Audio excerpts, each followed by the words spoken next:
And now on Who's Views, JT and the Who-tastic panel look at episode 2 of Disney Who. This is the one where a bloke in drag is supposed to be the most fearsome foe the Doctor has ever met, using personal pronouns. Seriously, I ask you.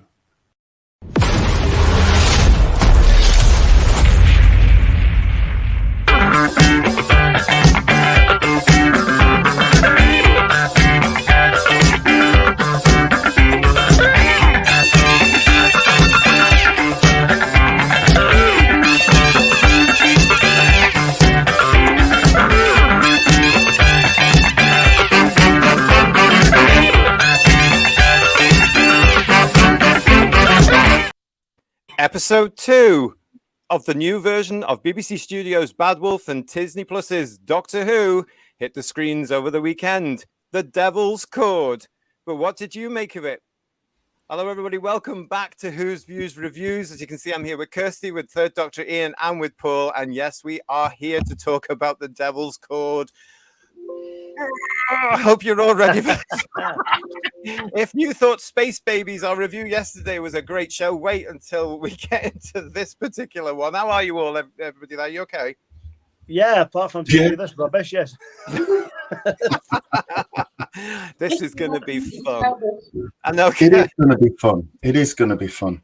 It is. This one will be fun. Hello to everybody that's all the Who viewers out there. Welcome to the show. Can I just start, everybody, as well, by saying a huge thank you if you have just discovered us here at Who's Views, and thank you for subscribing. We got a lot of people subscribing yesterday and overnight. It is a joy and a pleasure to welcome you all. So thank you for that. We really want to hear from you. If you're not in the chat yet, and you can come into the chat, come into the chat. We've got Kirsty and Garbage in there, making sure that you're all absolutely well and fit and able and being looked after. And I'd just like to say thank you for all the comments on yesterday's show for Space Babies. Absolutely delighted. I'll try and get back to you all as soon as I can with all that. Couldn't keep up with it, quite frankly. And also the emails. Guys, you wouldn't believe some of the emails I was getting yesterday from new members, which is always good to see. If you want to get in touch with us, you can at whosviews1@gmail.com. It might take me a wee while to get back to you at some point, I do promise. It just gets difficult. But I'd also like to say hello to Jordan, one of our new members. Hello, Jordan. I hope you are well. Thank you for your email, Sunshine. Lovely to hear from you. And I want to say hello to Jordan's dad, Mike, who is around about my age and is just as confused as to what they're doing to Doctor Who as the rest of us. He doesn't understand. Mike, you're in good company here on Who's Views, mate. Lovely to see you. Thank you very much. I also want to say a big hello and thank you to Damien Anderson from down under in Australia. Thank you for your email. Really appreciate it. And I'm delighted you found us here at Who's Views. You're very welcome. And you're amongst friends here as well. And also Divining Dragon, who I know is in the chat, he emailed me as well. And it was lovely to hear your thoughts. He came up with some interesting ideas of what Russell T Davies is doing wrong, which was everything, basically. Where do we start? Where do we start? I tell you what, let's get straight into this now. It's lovely to see you all. Keep your comments coming. I will catch up with you as you can, because yes, here we go. We are talking about part 2 of this first series of Disney Who. Blooming heck. Right. Let me put a disclaimer out there straight away. If you've been a regular viewer here on Who's Views for the wee while, you will know that I have not liked the idea of a drag queen in Doctor Who since the day it was announced for various reasons. I have just not taken to that idea. I just don't think it has a place in Doctor Who. Now, you will also know that had the performance and had the episode been any good, I would have actually said, I'm going to eat my words. It's not going to happen because this was utter shit, wasn't it? Oh, God, yeah. And the rest. Right. So let's get started with this then. That's my bit for the moment. Who wants to kick us off on this particular show, Paul? Thank you for that. Okay, all right, okay. Well, I like you, wasn't keen on the idea of having a drag queen in Doctor Who. It's not really my thing. It's not really Doctor Who. But I found this episode worse than Space Babies, and I thought, how can that possibly be it? It's getting worse and worse and worse and worse and worse. So when we get to episode 8, what will it be like? My God. Yeah, we'll all be hiding behind the sofa for the wrong reasons, probably. But it's a good job that we don't have hair, isn't it? Because we would have pulled it out. Let's see if Ian looks like us at the end of this. Yeah. Never mind, Ian, what about Kirsty? For goodness sake, my God, what's But yeah, I found it really just hard going. The performance villains particularly, oh my God, how awful. It's like Doctor Who has got some great actors being in it, being great villains. And often, if you just hark back to the wonderful Roger Delgado as the Master, that's how you play a villain, not a camp panto villain. That's just awful. Absolutely awful. Well, yeah. Well, that says it all. Thanks for tuning in, everybody. No, I'm kidding. We have got lots coming up for you through this show, of course. We do have scores on the TARDIS doors for you a bit later on. We do have the ratings game, and we do have the wokeometer. And I just want to point out, in response to some of the comments or the emails I got last night, it's just for fun, the wokeometer. It's just us taking the piss. That's all it is. It's just for fun. It's not real, honestly. Hello to everybody there. Andrew's saying to us hello there. And Talons of Wayne Chang, he said, I can't believe it's taken me just under a year to find this channel. I know. It's one of those things. We are celebrating this month, May 2024. We are celebrating our first birthday. You know, we might be a little teeny British channel, but we do have very high ambitions. So the more subscribers we get, the better. So again, thank you very much, everybody. It's great to see you all in the chat. It was a bit of an odd start, this story, wasn't it, Ian? I mean, this was just very, very weird. I wasn't sure what was going on at this particular point. Were you? I've got to say, I thought this episode was better than Caves of Androzani, really. Okay, that's it. Bullshit. Section him now. Section him now. Come on. Is there a real doctor in the house, please? It set its stall out right from the very start, didn't it? It was you would have been struggling to see any promotional material for this season that didn't have this bloke in it, and it was like it wasn't another season of Doctor Who or season one. It was the Jinkx Monsoon show that happened to feature a police box. Yeah. It was in everything. And so when it turned up, you know, the camp dial was already way beyond 11. And it just didn't get turned down from that point. And you're absolutely right. Roger Delgado is the way that you do a villain.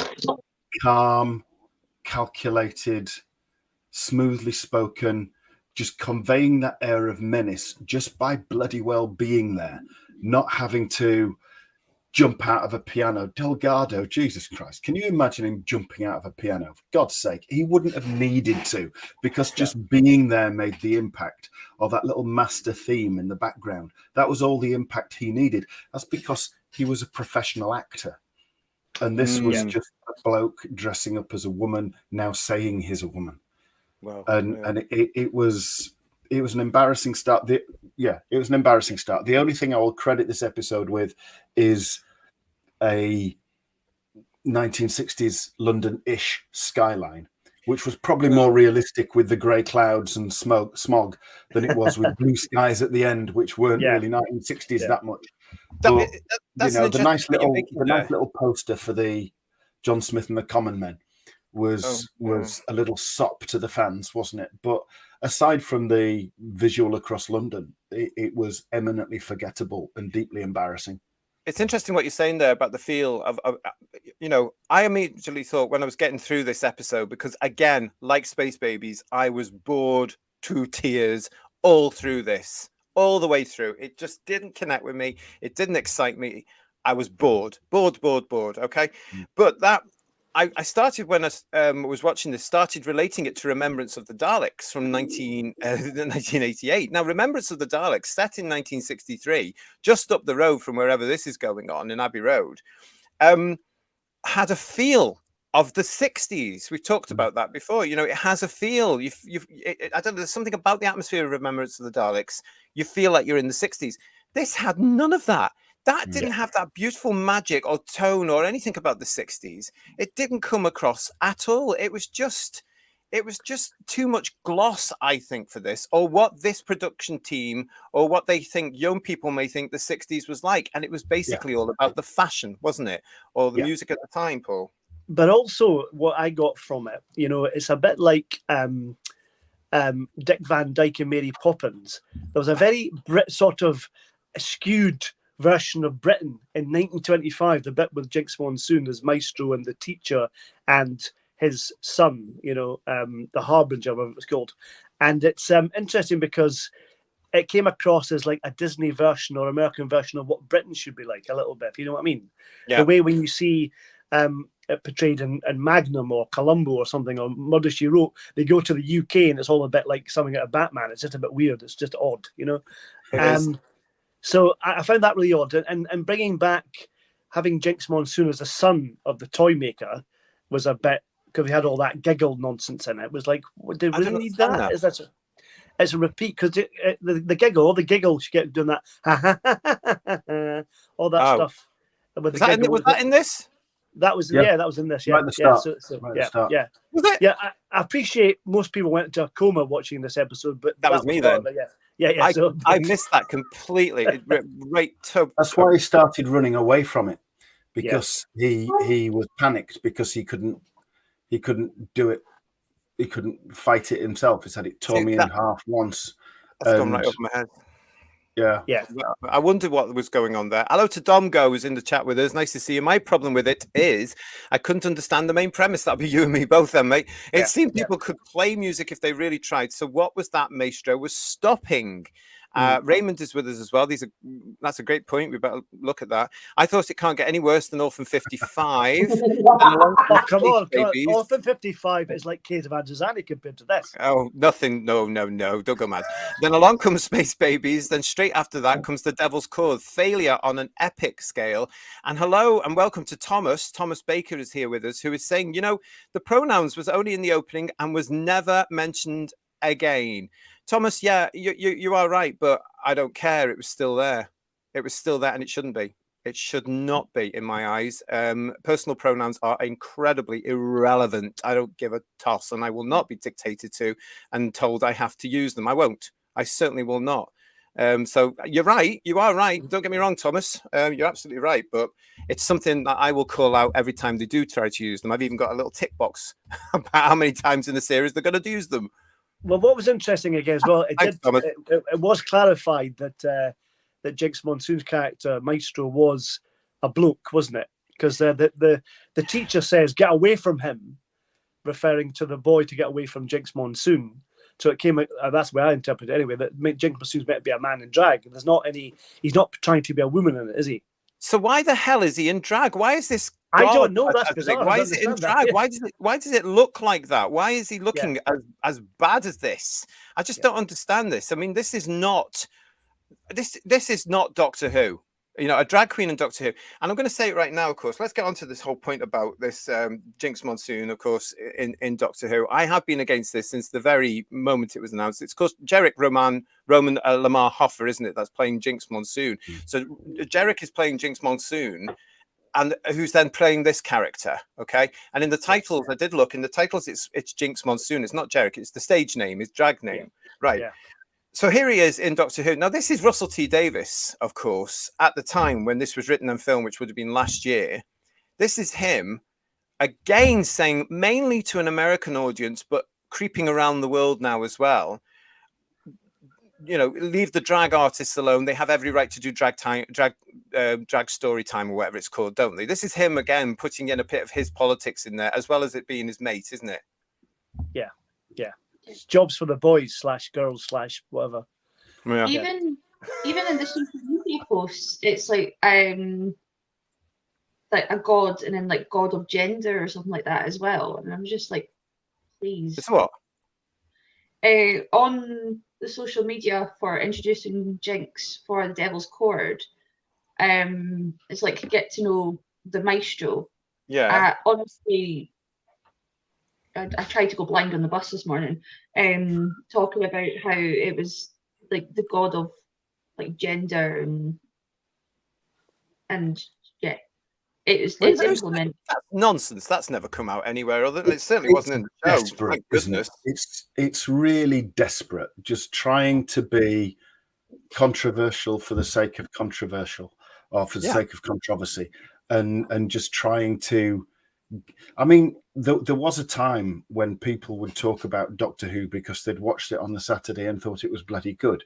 Yeah. Now it's just a case of just try and get people talking about Doctor Who because you've tried a different way to piss them off. I mean, it was the was it the BAFTA TV Awards last night? Yeah. Yes. Yes. And I listening on the radio this morning, and they'd said Strictly got an award 20 years after it first came on. Now, a year from now, Doctor Who's been back on 20 years, and they could not be more different, could they? 20 years on, and it's still top of its game getting awards. Doctor Who used to win awards, if you remember, before it went down this road. And now, 20 years on, it's getting the lowest ratings it's ever got ever, and it's facing cancellation, and it can't come quick enough. And also, of course, at the BAFTAs last night, Doctor Who did not get the award for the most memorable moment, the television moment, which was that bi-generation nonsense from the giggle. Yes, Happy Valley one. Yeah, Happy Valley one. Yeah. And I'm sure I might be reading something into it. I might be reading something into it, Kirsty, but I don't think Mr. T. Davis was very happy about the fact he hadn't won, because his other TV drama, Nolly, didn't win anything either, did it? Which was bizarre. But yeah, we'll cover more about that in the headlines, I think, as well on that one. Let's have a look and see. Heckle Chris. Hello to Heckle Chris in the chat. Nice to see you. Welcome to Who's Views. The fact that they have said this show is not for straight white men was the last nail in the coffin of this show's lifespan. We covered that yesterday in our Space Babies review.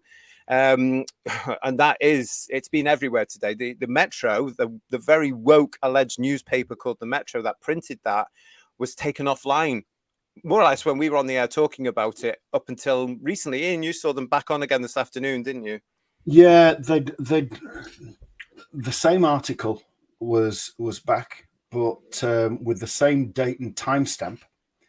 But they'd added a word. They'd gone from "is not for straight white men" to "not just for straight white men," to try and make it less controversial. But what they're actually doing is they're trying to go back and rewrite what they did. But by keeping the date and timestamp, they're trying to make it out that this is what they originally posted, which is ultimately fraudulent. Yeah. And they forget that people screen grab and share, and they can't change all of that. So it actually doubles down and makes worse what they actually did. And we reported it live. Unadulterated racism. Absolutely. Pure It and simple. really was. And if Damien, that had been a white person writing that and said brown instead of white, you would never work again. it's true. That is equality. That's the equality that they've got. Yeah. They can do it. You can't. Good morning to Damien, who I mentioned earlier. He's got up early down in Australia. It's lovely to see you. Thank you for getting up early and joining us. Utter nonsense, so far removed from Doctor Who. Glee meets Doctor Who pantomime. Pantomimes can be quite entertaining, though, can't they? This one was just absolutely boring. I really didn't like it at all. Paul, hello, Paul. Paul Ratton's here with us, touching grass there, as you can see. I'm wondering where the 3 new fans for every old fan that left are. They're certainly not leaving positive reviews on Rotten Tomatoes. Peace is here with us. So much wrong with this episode. Where were the Beatles? Now, this is with, I want to tie that in with one of the points. Now, Jodie can't be with us tonight, but she actually said, like she did last night on Space Babies, with this episode, again, who are they making it for? I think that's going to be one of Jodie's running lines. Who are they making it for? And she said, the lack of Beatles and Scylla music, which we know about, but yeah, the lack of Beatles or even Scylla music didn't highlight what had been saved.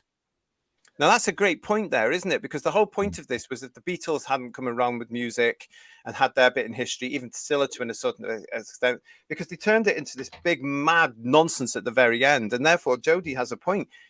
What had been saved? Why had the Doctor bothered if the Beatles hadn't been around? I mean, it just didn't make sense, did it? No, it was all over the place. Absolutely all over the place. Hmm. It was interesting. I was thinking about this when I was watching the episode. And then I told you I've been watching all the periphery rubbish around it, all the programs, and they had interviews with Shooty, or Shoot as he's called occasionally, and him and Millie were saying how much they've enjoyed working with Jinkx Monsoon, and they referred to Jinkx as a she, right?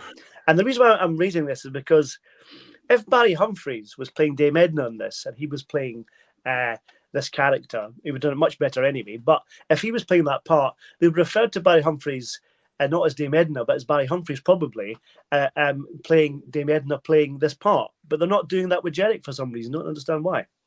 Well, because the rules are different for them now, aren't they? You know, the TQ cult play things differently, and we know because we've discussed it on this show. They are dictating to the rest of us what we must think, how we must talk to people. They are telling us you have to use pronouns. They are absolutely enforcing compelled speech on us.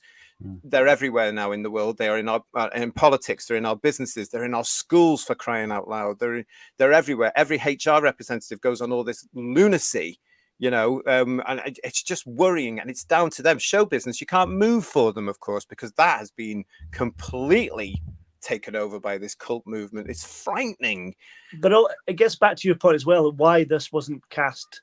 If this was meant to be a female character, why wasn't that character played by a woman, for instance? Well, it could have been. Yeah, Couldn't it? Having now seen the episode, that was a woman's role. And we know the reason why it wasn't given to a woman, because it's RTD's pal, isn't it? We're going to come to that story very soon with us. Hello to T-Matt, who's in the chat with us.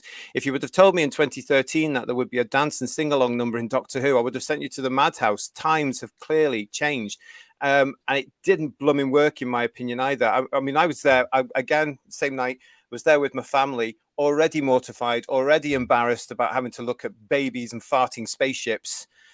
And then this comes on, and this and then when the episode should have when the episode should have finished, and it breaks out into this Walt Disney Glee type song and dance routine. I just looked at my family and apologized. I'm sorry. I'm really sorry, because they were just like, what the hell? Why did that happen? Why was that about? I mean, suddenly you've defeated what is supposedly this very powerful foe. Did you get that feeling it was a very powerful foe? I didn't. No. And then suddenly you break out into a song and dance routine. I mean, come on, do me a favor. It was just so tacked on at the end. I thought if they were going to have music defeating Jinkx Monsoon, why they couldn't have got the people singing to help defeat with the Doctor's help kind of thing would have made more sense. But it's all a pile of crap anyway. It was terrible, wasn't it, Kirsty? It was bloody. It was awful. Like how Martha had everyone thinking of the Doctor, get everyone thinking of a song. Yeah. You're right. I have seen a repertoire in the 60s. You could do something cool with that. Yeah. Save the day by song. They're having this big thing that it was all about music for this episode, and that's the whole thing that we're going for. Music is a powerful thing. Go into you could do an underlying thing about musical therapy and whatnot, and the power of that. But no, I can appreciate some of the dancer ahead of me was the musical number was actually quite decent, but it just doesn't belong in Doctor Who. Shirley Ballas and Johannes. That was just camp. That's just camp, stunt casting, And he looked wrong with that wig as well. He looked, didn't he? I came out the womb throwing glitter around. I like my camp, but that was just. I was like, too much for me. You didn't need Shirley and Johannes in that. The dancer, I appreciate it, but it just wasn't needed. And the poor Scylla girl looked totally awkward dancing as well. Yeah. At the end. I think what the whole episode lacked was the fact they couldn't use the Beatles music. If they had Beatles music in it, that would have probably helped some of it, because it's such iconic music. If they played a Beatles song at the end, that would have been superb. That really would have been a fantastic way of ending it, but bringing the Beatles back, but they couldn't use that, and it spoiled it.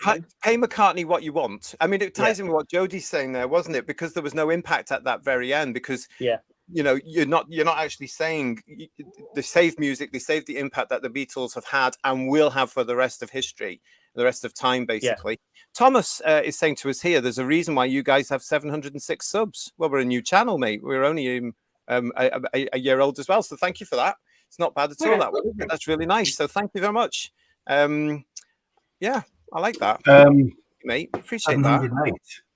Oh, well, there we go. 708. Thank you very much. Peter's saying to me, there was anachronistic closed music style nowhere to be seen. I'm chuffed about what Thomas has just said there. Thank you very much. Mad Men. Oh, we don't talk about that over here because it stars that stupid woman. Did a more honest recreation of the time. Oh, please, can't be doing that. And this Richard, hello, Richard, Mary Poppins, London. That's what you were alluding to as well, That's what I wasn't said. Yeah, that's right. Yeah. Also, failed writer is back with us saying Austin Powers Doctor. Oh, I didn't like the fact that the press sort of got hold of that and was calling him Austin Who. Yeah.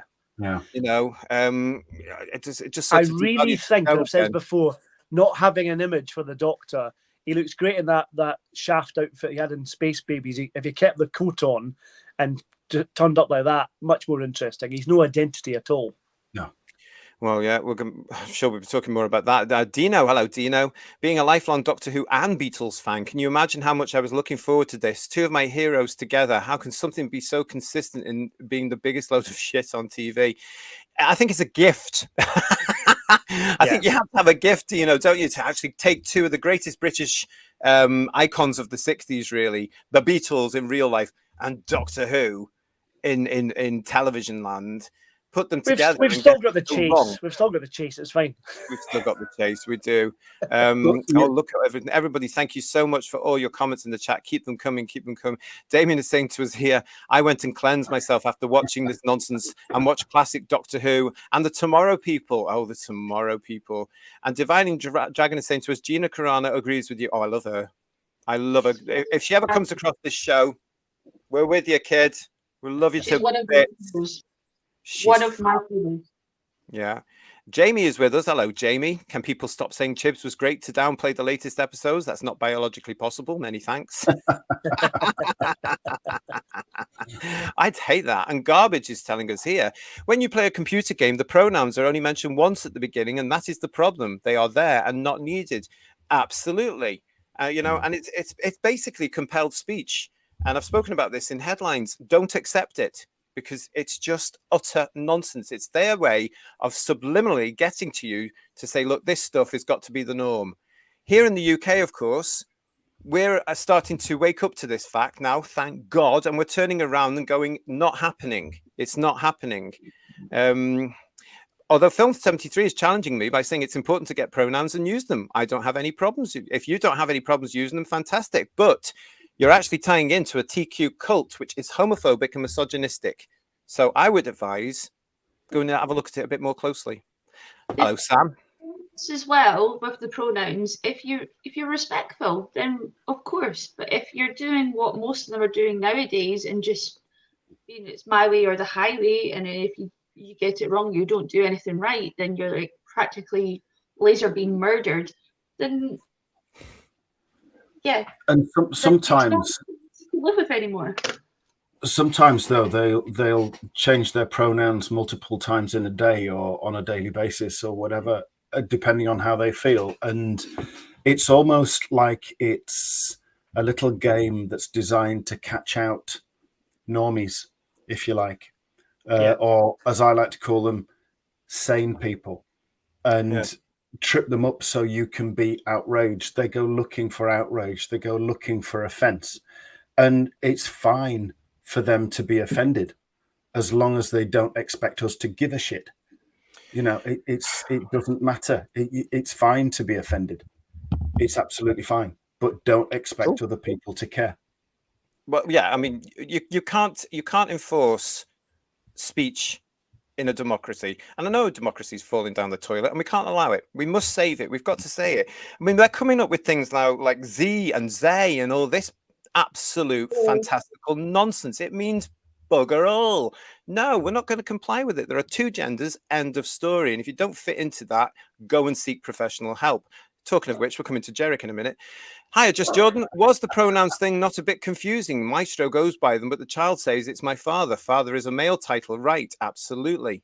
Absolutely. And it gets confusing because, again, what they were trying to say there is that here's a drag queen, a bloke in a frock playing this role, but he's playing it as a male. Yeah. So, it's confusing as well. Why is he then playing it? Why couldn't Jerick just actually play it without the drag? Is that all he's got? Yeah. But nowadays, they as well, sorry, Ian, you three could get pregnant and I can get you pregnant kind of thing. It's nonsense though, isn't it? You can all have babies and I can go around swinging my elephant trunk now. So yeah. It's 2020. Well, good luck with that, Kirsty. That's absolutely vile. Hi, Stephen. Nice to see you. Film 73 is telling us, I like the drag queen. I thought it added an extra flair. Good for you. I thought, well, let's look at this then. The addition of Jerick as Jinkx Monsoon, the drag act into this show, I don't think it added any flair, with respect, my friend. I don't think it did at all, because I have seen more ham in my local butchers. I mean, he had more ham there than I've ever seen. This was the worst performance in Doctor Who, and that's actually saying something, isn't it? Yeah. It was like a bad Cruella de Vil, wasn't it, really? Yes. That was Awful. the problem. It was absolutely awful. It was so over the top. It was embarrassing. I was just like, what is it? I mean, this was a drag act from the drag scene getting into Doctor Who. And what was this thing about them all breaking the fourth wall? But here's Jerick just doing his drag act and being big. And I've worked with some of the best drag acts in Britain in my time, some of whom are no longer with us. And I just recognized this immediately. I thought, you're not even building a character here. You've stuck on the drag, you've stuck off the costume, you've stuck on the high heels, and you've gone in there and you've just played what you would normally do, I'm assuming, on stage or in that old Crone's Drag Race or whatever it's going to be. I just thought, no, you haven't even thought about this. You're just playing the Jinkx Monsoon character again. I just thought it was excruciating. I mean, if this scene was supposed to be frightening, it didn't work. But I mean, all he did was sit on a piano and shout, Paul. Yeah, I thought she was like a bad Miss Piggy doing that in the dress and stuff. Honestly, it really was, incredible. He was awful. This was terrible. I mean, you don't have to shout if you're playing sinister, do you?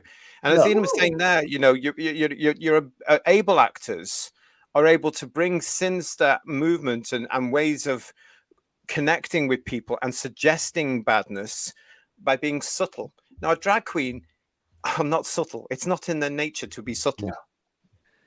Yeah. This has been a kind of continuous villain thing in New Who, with the Master, with John Sim, and then Missy, and then Sacha Dhawan as the Master in Jodie's era. They've all become like comic book. It's like the Joker or some kind of Lex Luthor type mad, over the top comic book villain. And I think that's a different thing entirely. I know Disney have Marvel now, and they've got a similar comic book villain type thing, but that's a different type of fantasy, isn't it? A different type of sci-fi. It's not Doctor Who, is it? Yeah.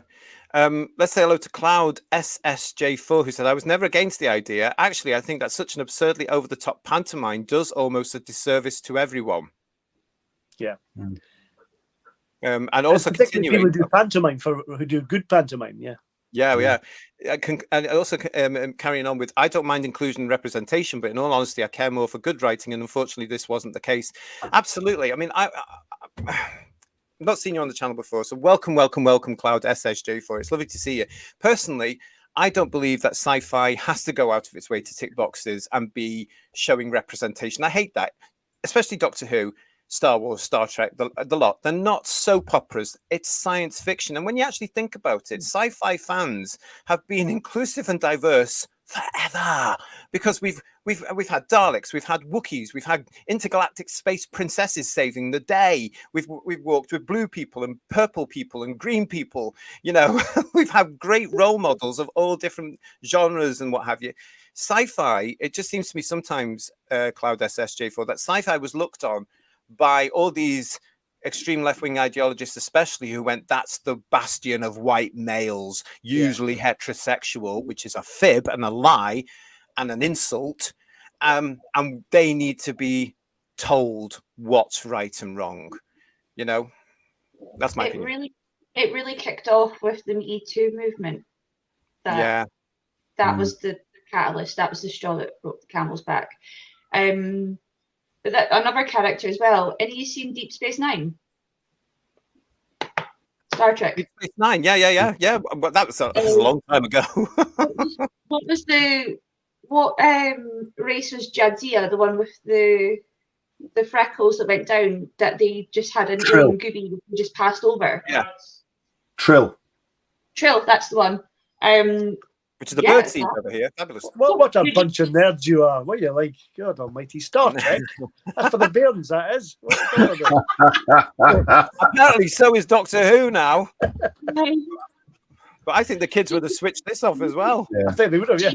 idea. You just let it, and it's now nowadays.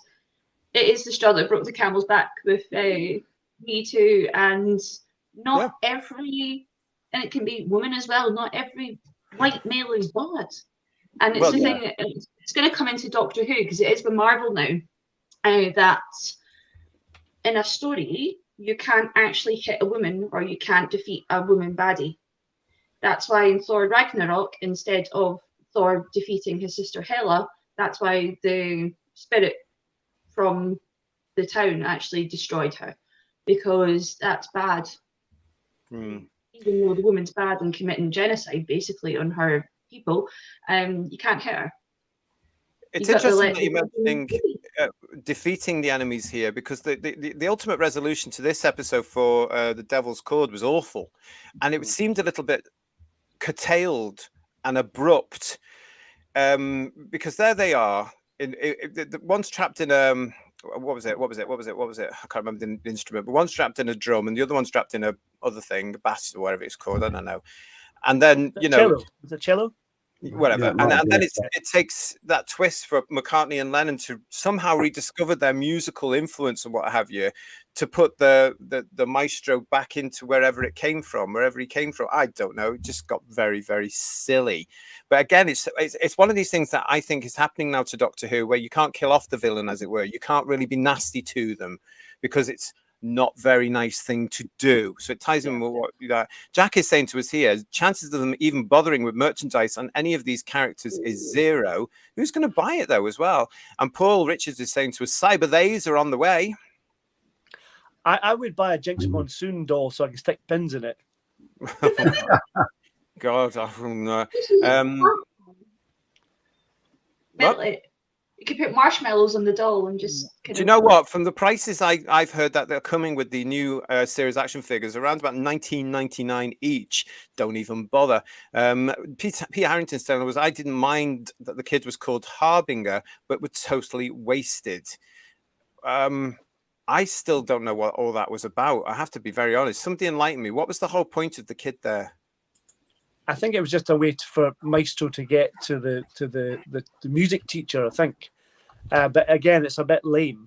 But the music teacher themselves, again, because I watched Unleashed, the music teacher is in fact got a connection with Doctor Who. It's not just June Hudson. Did you know who the teacher was? No, I didn't see. Well, it turns out that the teacher is the son of composer Roger Lim. No way. No, really? Yes, way. Yeah. And that's the music teacher. Yeah. Hold on. And obviously his son's an actor. So there you are. Yeah. So that's Roger's son. Roger's son, yeah. The teacher. Wow. Yeah. So that made it more interesting just for that. It's still a rubbish episode though. Yeah, well, yeah, well, yes, yeah. But Roger Lim, proper Doctor Who behind the scenes royalty. Yeah. Well, yeah, absolutely is. Thank you, everybody, for being in the chat. Nice to see you all. Thomas is saying to us here, RTD has worked with Monsoon, so it could just be the reason why he hired him. I have no doubt that's the reason why he hired him. And talking of Jerick, a.k.a. Jinkx Monsoon, let's have a look at this story, shall we? From BBC News, Doctor Who star Jinkx Monsoon on playing zany villain Maestro. Yeah, so this is Jerick here. Oh, no, sorry, that's not. Oops. It's uncanny, though, isn't it? But no, this is Jerick Roman Lamar Hoffer, who plays Jinkx Monsoon, of course. So let's get into this story. Okay, the Daleks, the Weeping Angels, and the Family of Blood. Just some of the fierce enemies Doctor Who has encountered over the years. But now Ncuti Gatwa's incarnation of the Time Lord is facing a new adversary and perhaps the most powerful villain yet, Maestro. The most powerful villain yet. How many times over the years have we heard this nonsense? American drag queen Jinkx Monsoon, who plays the new nemesis, tells BBC Newsbeat her dreams have been granted in a wonderful way. Now, at this point, again, if you are new to the channel, you have to understand where I come from this as a same-sex attracted, gay, homosexual man. I will not admit that that is a woman. He is not a woman. I don't care what they're trying to tell me. He is not a woman. So if I change any of this, you'll understand why. Okay, so let's carry on with this. As he says, moving to the world's longest running science fiction show felt like a natural progression for a self-described trans queer actor. They are obsessed. Sci-fi has always been queer. Bloody hell. Anyone who tells you otherwise is delusional. Well, that'll be me then, because it hasn't been, you homophobic. Anyway, there are prominent writers, directors, producers who are queer in these fields, as homophobic slur, and it just hasn't been able to be talked about, and a lot of them nowadays are done being silent. What nonsense. He adds that there has been so much queer progress in society, but feels in the entertainment industry there's still been this thing of queer people behind the cameras, and only certain palatable society-approved queer people get to be in front of the cameras. And it goes on to say, what I really love about this Doctor Who season is saying to hell with that. Jinkx praises the show and the crew for the way he was made to feel right at home. Being a trans feminine performer, i.e. drag queen, who's known as a drag queen, it's like they wanted me to feel comfortable and well represented in all of the costumes. He says he loved everything the design team came up with. They definitely took into account that when you're a drag performer, people look at your costumes with a magnifying glass, because that's a big part of how we work, our presentation. So they knew that everyone was going to really have high hopes and expectations for this character, and they all really delivered. That's not to say Jinkx was shy about putting his own stamp on the character's look. That, you know, I am. What's good that I doubt he could be shy in the slightest, really. Do you think? I don't think so. I don't think so at all. But basically, you got to meet the costume designer. I did the actor thing of saying yes, and what if we added this? And they were really receptive. I'm sure they were. I'm sure they were. The article continues. When you think of a typical villain in TV shows, there can be a certain menace attached to evil characters, but Doctor Who often does it differently. What's really exciting about this episode is that it's not jam-packed action, but it's zany and musical, almost like Doctor Who directed by Bugs Bunny. There's surprises and lots of music. It's a fun premise. The villain is over the top, just like everything you want in a powerful villain. We also see how important music is to our world. We get a glimpse at what life could be like without music and how sad and dreary that would be, he says. Yeah, okay, we'll move on to this bit here. Sorry, this bit here. As an actor, I had a list of things I wanted to do in my lifetime, he says. I wanted to play a Disney villain and have magical powers. There it is all there, isn't it? I wanted to play a Disney villain and have magical powers. Of course, I know I've put in the work through the years, so it didn't happen out of nowhere. But the fact it's happening at all is just surreal and magical. It continues, Doctor Who may already have a passionate and dedicated fan base, but Jinkx is excited about the possibility of bringing in new fans with this latest version of Doctor Who. It's the first set of episodes since the show's partnership with Disney Plus and a push to get more American viewers. One of the great things about the Doctor changing is we get to see this character we love and know, but through different perspectives throughout his journey, says Jinkx. So I think the way we keep things fresh is by changing the perspective. For anyone new, it totally welcomes you in, and it gives you everything you need to know. The lore of Doctor Who is deepening. We're getting a whole new layer of the universe opening up to us, and anything's possible, really. Can I take issue with the fact that he says that certain either gay people or trans people aren't getting a chance to be in front of the camera? Show business is such it's a kind of business that wraps itself around all this kind of stuff and gives people chances to do all these different things. There are many opportunities for people of his ilk. I don't see the problem. Same-sex attracted men and women and bisexual men and women have been in show business since the year dot. Yeah. Yeah, and quite industry. Quite frankly, the industry would have fallen down without them, because what they did behind the scenes was absolutely essential. And it was one of those things back in the old days where it wasn't spoken about because society didn't accept that at the time. Things started to change in the late 80s and through the 90s to the point where we've now gone completely the other way, and we've got all these loons coming in on the back of us as well, and rewriting our history and all the achievements of those wonderful gay men and women that went before us. But in show business, it was accepted. It was sort of tolerated by 95, 99% of the people in the industry. and not just behind the scenes, in front of the camera as well. There's lots of opportunities. That's what showbiz is like. We did have gay men and women in front of the camera. They just weren't. They were in the closet, as we used to call it. They never came out. The society didn't like that, you know. But if you think about the 70s and the ones we grew up with, Frankie Howard, Kenneth Williams, Kenny Everett, you know, Charles Hawtrey, all these Wilfred Bramble, all these people that came through the comedy circuit, they were accepted and it gradually came through, didn't it? Larry Grayson on a Saturday night with the Gen Game, 20 million or more every week.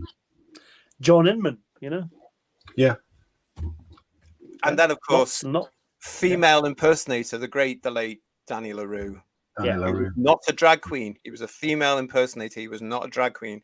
He told me I've been interested to see how much more subtle Danny would have been compared to Jinkx, to be honest. As an example of someone who knew how to do it well, you know. Do you know, if that had happened, if JNT, who knew all the drag queens at the time, in his time, he knew them all. If he'd gone and said, right, I'm going to put a drag queen in Doctor Who, he wouldn't have had a drag queen. He would have had the performer. Yeah. He would have said, there's the character. Well, you can imagine Danny LaRue being the captain of the ship and Earth shop, can't you? That would just be perfect. You know what? Even LaRue would have played that as Danny and not the female impersonator, because he would have seen this and said, that's serious stuff. This is serious stuff. This is Doctor Who. This is serious. I won't play this as a female impersonator. I'm playing this as Danny LaRue. Not that he did, not that. But that's the difference between a professional and Jinkx Monsoon. That's the difference between somebody who knows how to produce Doctor Who and Russell T Davies. Yeah. You know. Well, imagine Dame Edna as the tollkeeper and Delta and the Bannermen. There you are. That's an interesting. Yeah. Well, I don't know. Let's see what they're saying. You know, a character played by Barry Humphries in the ilk of Dame Edna, but they didn't shout, they didn't scream, they didn't rant, they didn't rave, but they just held a stare and talked very low. You'd probably think it would unsettle you more because you know what this actor does elsewhere, and you would expect similar, and you would get something completely different, and it would throw you completely, and you would probably be quite gripped. But all you've got alongside Ncuti Gatwa playing Ncuti Gatwa, because let's face it, it's no bloody Doctor. You've got Jinkx Monsoon playing Jinkx Monsoon. You haven't got any character here. You haven't got a character and a protagonist. You've got two people playing the bloody selves. Yeah. What's the difference? Well, certainly it came across loud and clear to me that what Jerick was doing here was his usual Jinkx Monsoon character. And what he's also expecting there is that I assume he has, in fact, I know he has, because some of them have been at me over the last few months. He has a loyal fan base, usually in America. Some are in Britain, but usually Americans, and they will protect him just as much as a fan of Doctor Who will protect the show. I get that. I understand that. They're quite nasty with it because, of course, they're part of this whole you will do what you are told and you will think like us nonsense that's going on with the TQ cult. But it is all about that aspect of control. He seems to think that because he's in this, and if he plays Jinkx Monsoon playing Maestro, and maybe even Russell and his production team thought this as well, they were going to bring in thousands of extra viewers. Now, that didn't happen, as we know, and we're going to be coming to the ratings game shortly. That didn't happen here in the UK because, quite frankly, who the hell knows who Jinkx Monsoon is apart from a small amount of people who watch BBC Three? You know? Nobody knows. So that wasn't a draw at all. Just Jordan is saying to us, last thing my dad said was that Space Baby should be considered an X that we all need to forget about. And although the Devil's Chord was better, RTD has left them a huge hill to climb.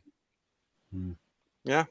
As I say, my tagline here, I thought it was much worse than Space Babies, and I didn't think it could be any worse than that. So where they're going to go from here, I know we said the next one, Stephen Moffat is writing, called Boom. So see what happens with that. But where this is going to be going by episode 8, I dread to think. Well, we'll find out together, everybody. Don't forget, we're going to be back as we continue looking at these things and reviewing them all. Oh, God, it's going to be fun, though. We'll try and have as much fun as we can. Digby is here. Hello, Digby. This nonsense about bringing in more viewers, but I suppose if you call yourself they, you're already plural. Is this how they make up the fall in viewing figures? Time will tell on that particular one. And Jack is saying, sure, because a zany drag queen is what's called for to resurrect Doctor Who, the morons. Gambit is here with you. Nice to see you. Nice to see you, Gambit. Lovely to see you. The only reason they're talking about identity and politics so much is because there's not much in or about the show to talk about, which is really sad. It should all be about the show. Yeah, I know what you're saying there. And from my point of view, as I was sort of saying yesterday, I think RTD has now lost the ability, A, to appreciate what Doctor Who is, B, to write. And again, this sort of thing that he now writes fits in very nice with his, as I've said before, his late night, 9 o'clock Channel 4 stuff, which is what he should be doing. He should be doing all that over there. I don't think he should be in Doctor Who anymore doing all this. What is weird as well, he did it in Space Babies. There's like info dumps about the series. This might be a jumping on point for new viewers. And yet in the second episode, there's all the references to Susan and Totter's Lane, and then the big billboard with the band that gets mentioned in Unearthly Child. And it's like, why are you doing all this? That's too much information. He's doing what he didn't do in 2005. When the new series came back, they tended to drip feed little bits and not make it too alienating to newer viewers. This is like an info dump, like they did in the TV movie. It's like, here's all the information now in one episode, and it's too much. But then they did that with Tennant a bit at the start of the Star Beast as well, didn't they?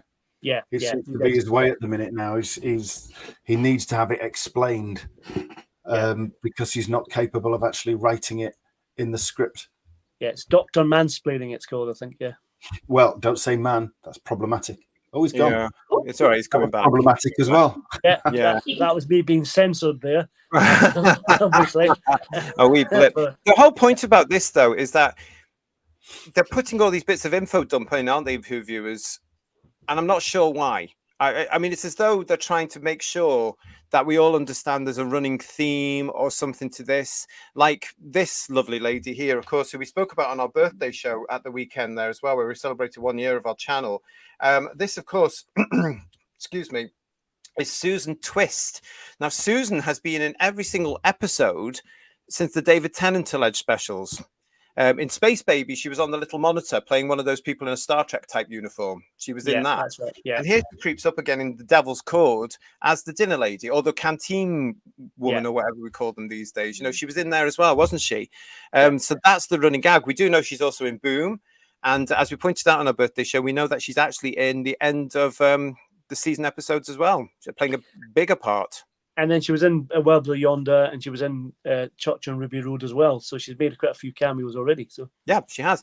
Matt 532. Hello, Matt. Nice to see you. The Beatles were wasted in this episode. There was no jeopardy for any of the other characters, which seems to be a theme in this new Who. I'm going to totally agree with you on that one. I didn't get half of what these guys have got from this episode at all. I mean, the bit where Jinkx Jarrett comes down on the rope.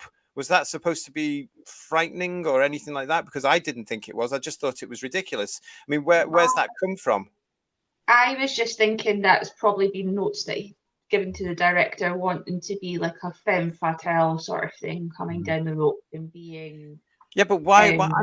I mean, it's like Hollywood musicals, isn't it? It's that kind of entrance, isn't it? It's just going into the magical, isn't it? It's trying to make it twee. And as for the Beatles being wasted, I thought John Lennon was wasted for most of the 60s, to be quite honest. So allegedly. But it was totally devoid of any interest. The story, what there was of it, was paper thin and didn't make any particular sense as far as I was concerned. It was just a case of, actually, I've got this person I like, I've got this fella I like, this drag queen I like, he entertains me, so I think he can entertain the rest of the world. That's what I was getting out of this. I just thought this is just bizarre. And Mark's pointing out to us here, thoughts on 42 countries seeing this new Doctor Who as a showcase of British culture and values? Well, I'm horrified. I'm absolutely horrified about that, because they'll all think we're part of this massive pronoun using TQ cult nonsense when we're not. We really are not in Britain. We're not part of it at all. But then you follow up with Ollie Alexander. Yeah, no. Let's not go into that. Sorry, I was just about to, as well. No wonder we got 0 points in the telephone vote. Yeah. Well, we won't go into that at all, because that always happens completely. But it just reinforces the misconception of this country, doesn't it? It's like we churn out shit like this. And then we send stuff like that to Eurovision. It's just like, my God, what the obsession with everything must be TQI is just ridiculous. Cybermat Strikes is saying to us here, I thought Maestro was good, but the surrounding story was the problem. I still don't get it. You and me both, Cybermat Strikes. I just don't understand that script and that story at all. I don't understand why the Doctor hid. And this is what a problem I had with Shooty's performance in this one as well, I'm afraid. I didn't get the fear coming through. All I saw was Shooty Gatwa playing a version of the Doctor I'm still not connecting to at this particular point, running. And I missed the point where he was explaining why. I couldn't understand because the sound was a bit weird as well, as some television is these days. If he was saying stuff about the giggle and stuff, I didn't hear that at all. And then he goes down into this basement with Ruby and uses the sonic screwdriver to turn into a torch. So some sort of filter, I gather. But I don't understand. I didn't see him playing realization or horror or even terror. And I don't understand why the Doctor was frightened about a drag queen. And it just makes the Doctor really weak, doesn't it? He doesn't have any power at all. He's not really gravitas, which doesn't really work. But why was it in the story? What was the whole thing about this story? What was the point of the story? You've got this. I mean, was this supposed to be some sort of god? What's the pantheon? The pantheon of gods. It's a collection of gods. That's what they're referring to. But that hasn't come across either because the writing is so shallow. It's bang, bang, bang, bang, bang, bang, bang, bang, bang, bang, bang, and nothing is cemented, is it? And nothing's explained. It's like, and it's just a retread of Neil Patrick Harris's character, the toy maker. It's just an extension of that, isn't it? So we're just doing the same thing again, aren't we? It does show you, in my opinion, how he's lost the ability to actually explain things and write things, and there's no care. It's as though he's just churning them out, churn, and the only things he's worried about is what message is it? What message can I get in here now? What of my politics can I put into this now? How can I turn that into there? Oh, it's in there now. I'm happy. How do I resolve the story? Oh, I don't know. I'll just throw this away. Oh, we'll have a song and dance at the end of it. I just don't get it at all. Getting back to the breaking the fourth wall and this, that's so annoying and stuff. It's really annoying. But I saw some of a theory on another chat somewhere that thinking it could be like the Truman Show. So it's like a show within a show kind of thing, which sounds really meta and pretentious as hell. Yeah, but you know what? That drives me mad as well, because it's like we were saying about those Tennant things, and then the one at Christmas, and now this. If you have to go and watch a making-of show to have a script, a plot explained to you, then what's the point in actually doing it? It should all be in the story. It should be there, beginning, middle, end. Yeah. If fans are coming up with conclusions like this to be able to say, oh, this is what it could be, this is what it could be, it also shows to me that the details weren't in the plot. They weren't in the story. That hasn't been explained properly. And you cannot have people... 8 episodes is nothing now. We know that. We're so used to 13, 14 episodes, but now we've got 8 down to that much. But you can't expect people to watch. And you know what? After the ratings over the last weekend, we know people aren't going to watch this. We know they're not. The general public in Britain is not coming to it. Can I just point something out from the chat? Yeah. Another word added to the insult of us over the weekend. You're an old boomer who needs to do something better with your life. We're like Who's to that? have our opinion. Thomas Baker. Oh, well, Thomas, thank you very much. We're going to get more attention. Listen, Thomas, there's a brilliant thing about getting old is you can see the dickheads a mile off before they even appear. Yeah, you'll be old one day too. That's the thing. Yeah. Thomas. I live in realism, okay? I live in realism, Thomas, whether you like it or not. You're obviously living in some sort of fantasy island, but you're going to have to get over that. And at some point, you're going to have to grow up. So there you go. That's the end of that. Thomas would always be welcome to come on and put his point of view. We Not spoke really. to I people. can't be bothered with that now, to be honest. Fair enough. No, I can't be bothered. I'd like to say hello to seasonal TV films. The Doctor Who reboot was pushing the agenda way too hard, as it always does. Yeah, the reason for that, Ian, is I am sick and tired now of having to justify to these people who are that's a fair point, JT. Being brainwashed Fair point. what reality is. I'm sick of it. I've had to deal with it for 5 years, so I'm not going to bother with that at all. But No problem. sticks and stones, not a problem at all. What's this from? Black. Nice to see you. Really, every question, thought, or even general musing about Doctor Who now can be explained very easily with the end statement phrase, like a Disney show. Oh, yeah. Or going back to the toy makers line. That's all right then. That seems to be Yeah. Tagline, yeah. So It's a good point. That is a very good point, because I have to say, as I said, that blooming ending, that came out of nowhere, and it was blooming shocking, wasn't it? That was just totally embarrassing. What the hell was going on here? as Kirsty said, I mean, in terms of the actual talent put into it, it's done really, really well, but it's no place in Doctor Who, and it's just shoehorned in. It just like doesn't have a point, you know. You have Sylvester McCoy singing and being humorous at a microphone in Happiness Patrol, but it's there for a reason. Yeah, it's part of the plot. It's what it's there for, and he's doing it to make a point.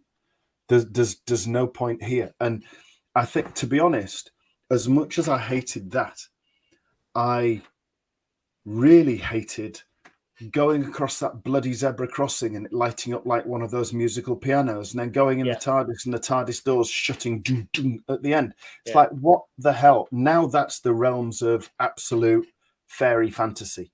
That's where it's become more bloody Elsa in Frozen than it has become Doctor Who. It's absolutely embarrassing. But then that's Disney bullshit start to end, because right at the very start, before the episode started, you have the Whoniverse intro, and that's got Disney music to it, hasn't it?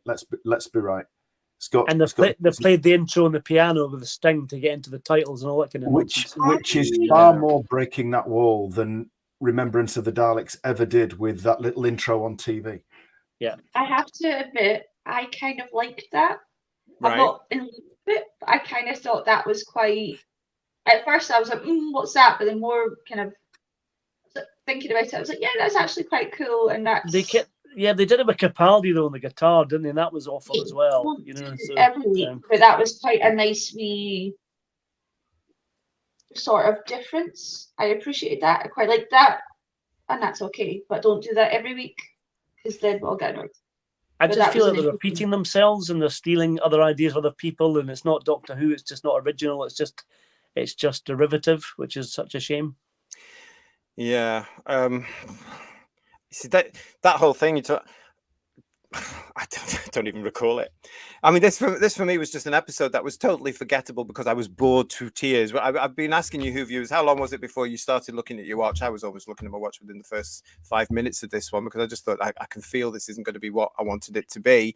We've got here Matt532 saying the butterfly affected Ruby, but the apocalypse didn't. Now, that's a very good point there, because that whole scene where it's explained again. I mean, it was so obvious that was going to be for new viewers, wasn't it? Where he takes Ruby to the alternative. It was done so much better in Pyramids of Mars.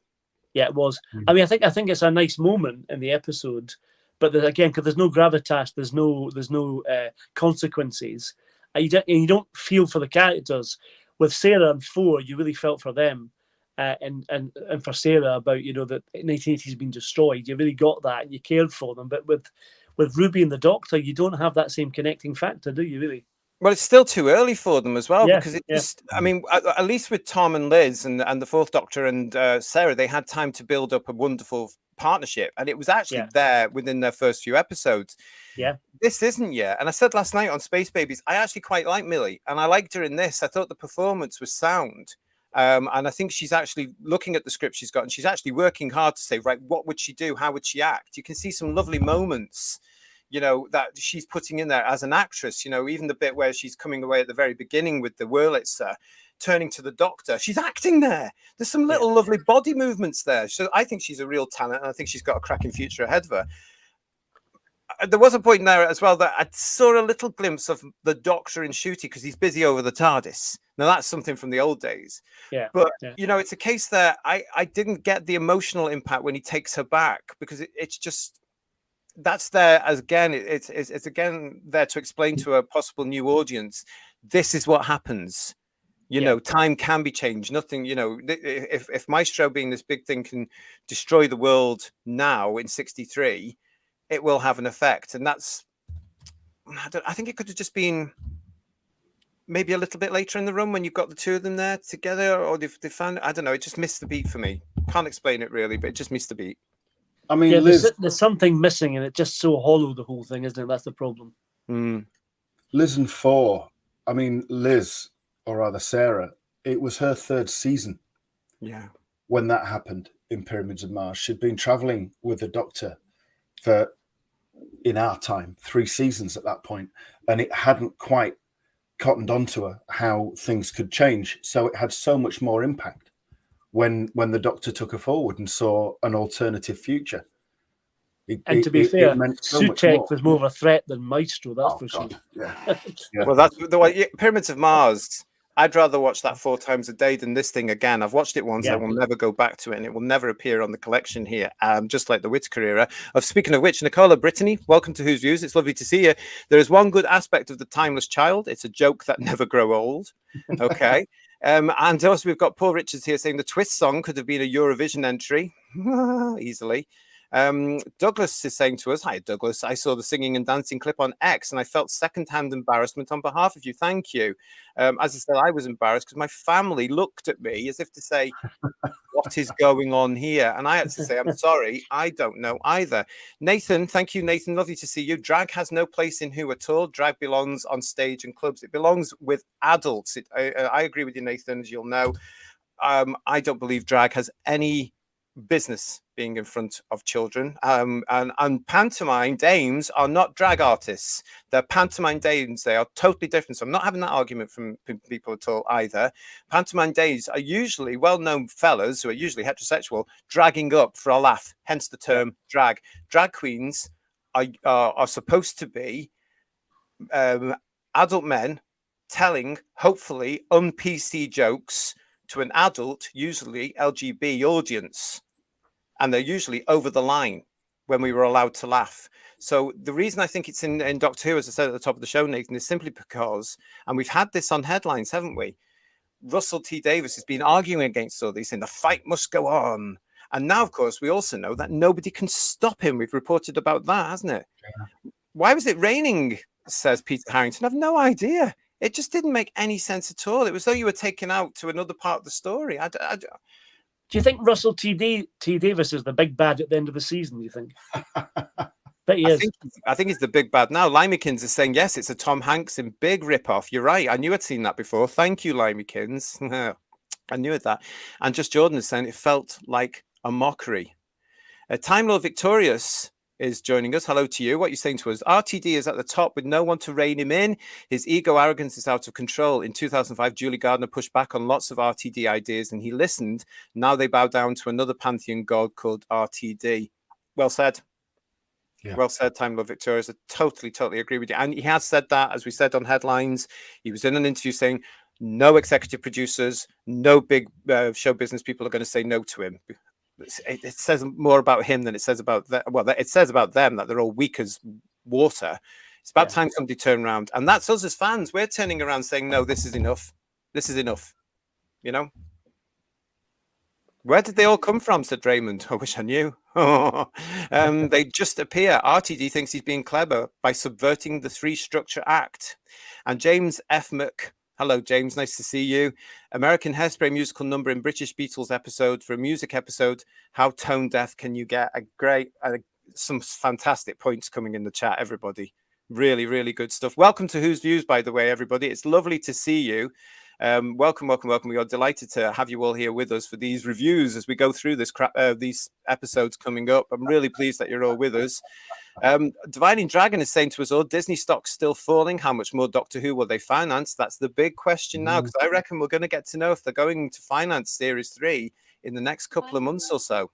Yeah. When's the next quarter? When's the next meeting for investing? No idea. I don't know. But as George reported on our birthday show here on the channel live on Friday, he's in the industry and he had said to people, he found out basically on Friday that Disney have confirmed that they've invested in the 2, as we know. Season 2 being filmed now, finishes at the end of next month, the month after. And they won't put money into a 3rd until they've had the results of how these episodes are going down. Talking of which, they want Doctor Who dragged down to the level of Panto, it seems, says Richard. Yeah. And it's achieved. It's being achieved. Can't argue with that. Thomas is saying to us here, hiya, Thomas, we're glad you're still with us. Butterfly effect is all out of whack.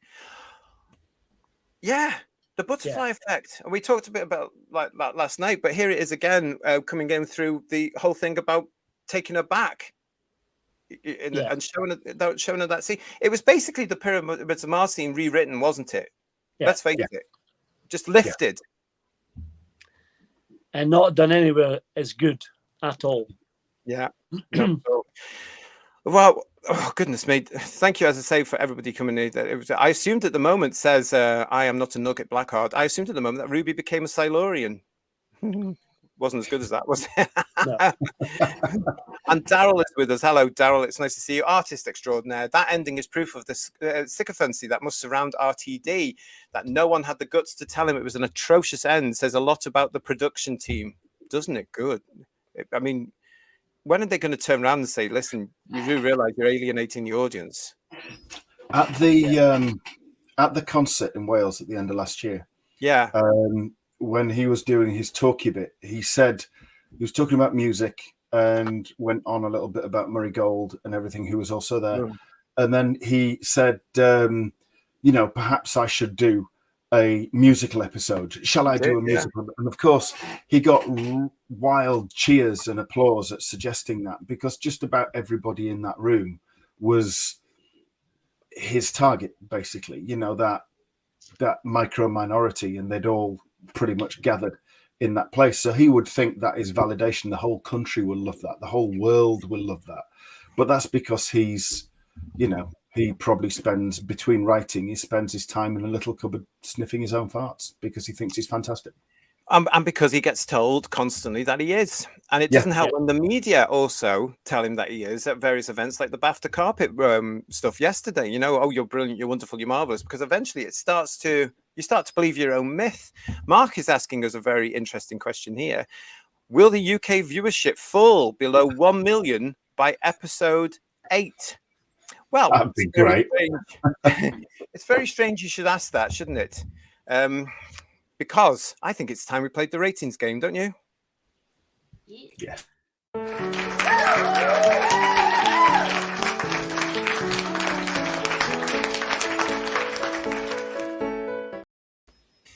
If you're new to us here at Who's Views, that this is the ratings game. This is where the Whotastic panel predict what the next episode rating will be. So this was what happened with Space Babies. The overnight for BBC One was 2.6 million, and then it dropped literally within 3 minutes to The Devil's Chord getting 2.4 million. Now, I need to make it very clear now. We only look at the overnights on BBC One. We do not look at the iPlayer, and we do not look at the Disney Plus figures. There are several reasons for that. One reason is because it's easier for us, because we would usually broadcast the review of the story the day after on the Sunday, as we're going to be doing with this next story next week, and then every week or thereon. And also because, well, it's just a bit of fun. We want to know, I certainly want to know, how many of the British public are sitting down to watch the thing live. And what we've seen continually for years now is it going down and down and down and down. And this one continues that trend. So let's have a look at that again. The Devil's Chord got an overnight of 2.4 million. Okay, so on our birthday show, I asked the Whotastic panel to give me their thoughts of what the Devil's Chord would get. This was the result, with Phil saying higher than the Space Babies at 6 million. He thought it was going to tie in with the Eurovision, you see. Kirsty went lower with 2.8. Ian went higher with 6 million. Paul went lower with 3.5. George went lower with 4.5. Badria went lower with 3.2. And I went lower with 3.0. So yet again, Kirsty gets the infamous Who's Views pencil. There it is there, Who's Views pencil. You get 2 now, lady. Aren't you lucky? You need to get a Who's Views pencil case to put them in as well. That's what you need to get. So. It's a my lottery numbers next week, Kirsty. Goodness knows what else is going to come along on this now, I tell you. But yes, Kirsty gets it. Well done to you. Well done to you. So what we're looking at now is, because the Devil's Chord got 2.4 million, we're now looking towards Boom. So if you want to play along, put what do you think the BBC One overnights for Boom will be when it's broadcast this Saturday? Okay, I'm now going to ask the Whotastic panel, so I have to now get into character. Where's my motivation? Ah, there we go.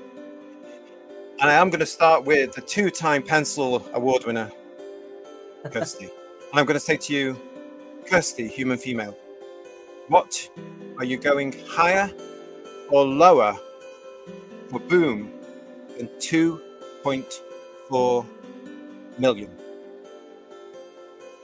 I'm going to go higher at 2.6. Kirsty is going higher at 2.6. I think that's very brave of you. Well done.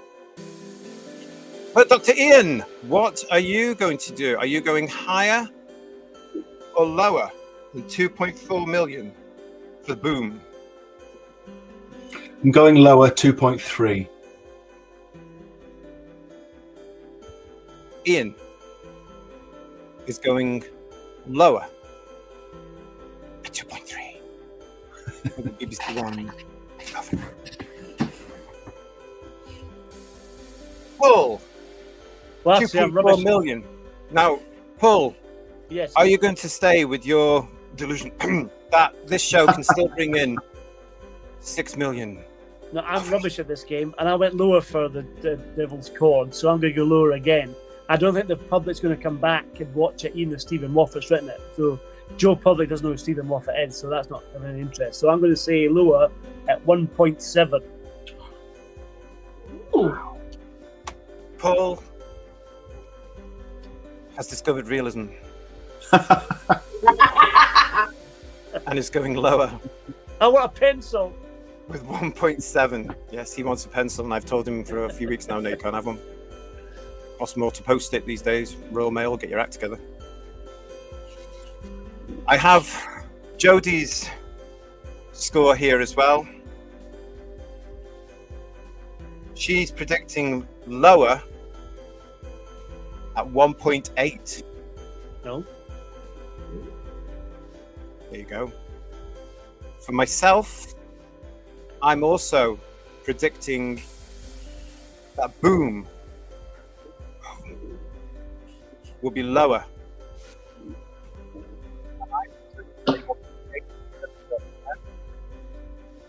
Then Paul got in there with 1.7. So I'm going to say 1.9. And Yabu to the rest of you. We now move to chats. And let's see what the chat is saying as part of this tense game that we play called the ratings game. So many things to do on this show now, I don't know what I've created. But there's loads of these things coming through.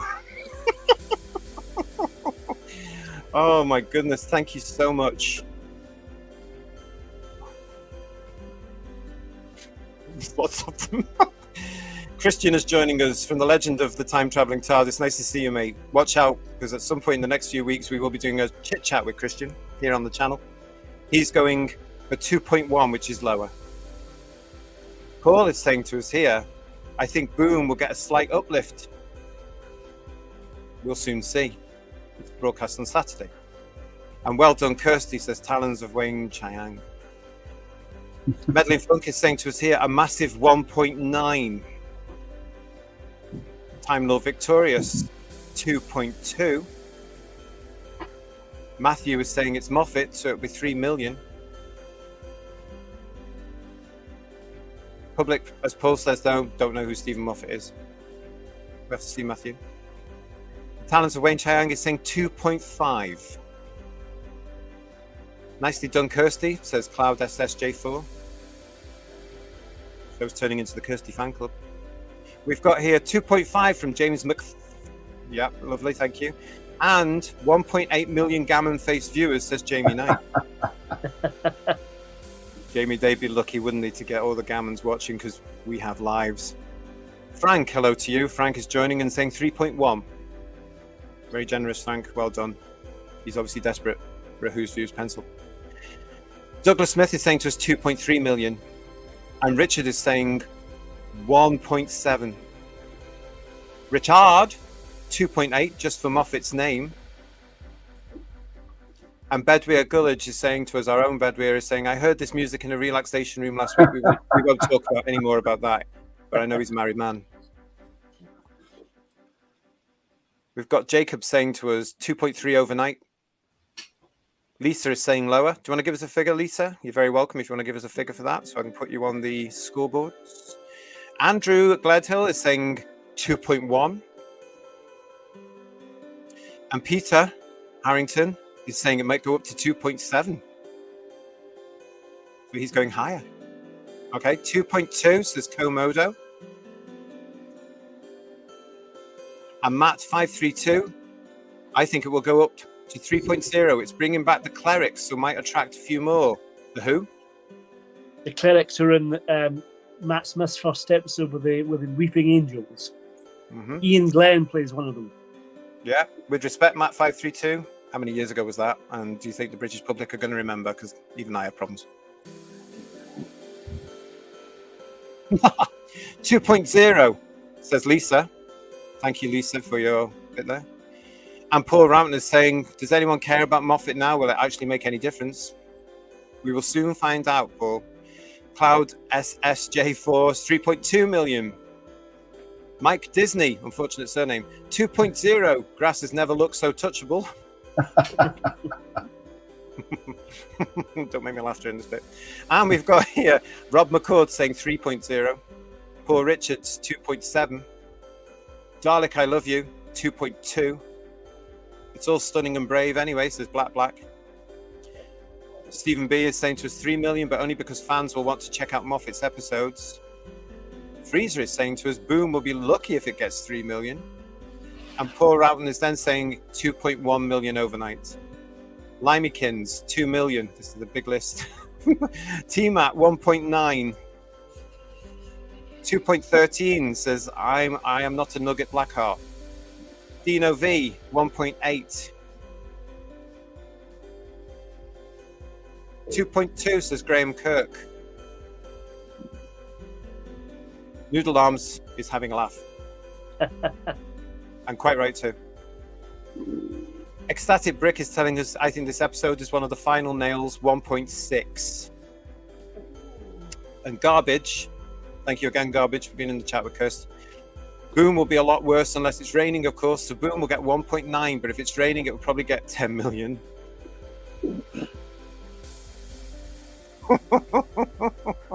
X-Man 577, 1.8 million.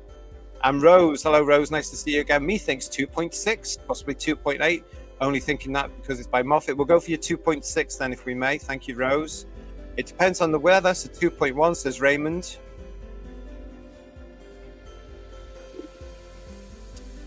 Anything else?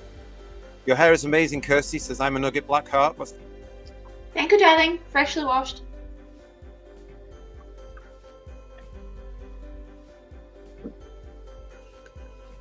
Any more for the ratings game? Oh, Tony, Iatone, lower with 1.5. And Star Hoovian is saying to us, it's going to be raining this weekend, so I expect 20 million. I can just imagine Bedweir now reclined in a relaxation room, just shouting 2.5. That's option. He's going to say, "Can I have 3 of them, please?" That's what he's going to say. And Dividing Dragon is saying 1.5. We're all so generous, says Andrew Gladhill. I think it's called realism. My sister is saying 1.2. Hello, sweetie. Nice to see you. Thank you for tuning in. But she's saying 1.2. And Gambit is saying 2.3. 2.3 people. Nathan, 1.3. And Thomas is joining in. Well done, Thomas. 2.8. Well done. Just Jordan is also saying, I think this is going to get an uplift. This weather is meant to be pretty rubbish. It's Moffat. I think 2.7. Thank you, Just Jordan. Anyone? Oh, Richard, thank you very much. Late to the party. Great show as always. Thank you, Richard. And hello to Mr. Ford. 4210 is joining us. Will this be a companion episode with Shooty stuck on a landmine for 50 minutes? Yeah. Yes. 2.1 says Doctor Who 1963. And Bedweir is joining in. I'm going bold with the amount of a drop and guess 1.6. Cybermat Strike saying JT rating voice is creepy, 1.9. I'm pleased about that. You go back 10 years and these ratings would have been insane. Yeah. Do you think Boom's a regeneration episode? That'd be quite good. Shitty boom boom. Shitty shooty boom boom. Yeah. See, the jokes are already Boom's going to be an starting. explosive episode, isn't it? Let's be honest. And Data Debaser is joining us as well with 2 million. Thank you very much. I think we've got... Oh, no, we haven't. Steve popping one of him for us as well. The lovely Steve with 2.2. And I think we are coming to the end of that. Thinking. Hello, Thinking. Nice to see you, mate. Thank you very much for joining us. Boombastic 1.9. Oh, here's another one. Wow. Trev. I am going to be busy with the graphics on this. Trev is saying 2.0. Trev 359. Thank you, mate. Nice to see you there. So that's that for you there. I'm just checking to see if any more of the chat is giving us anything.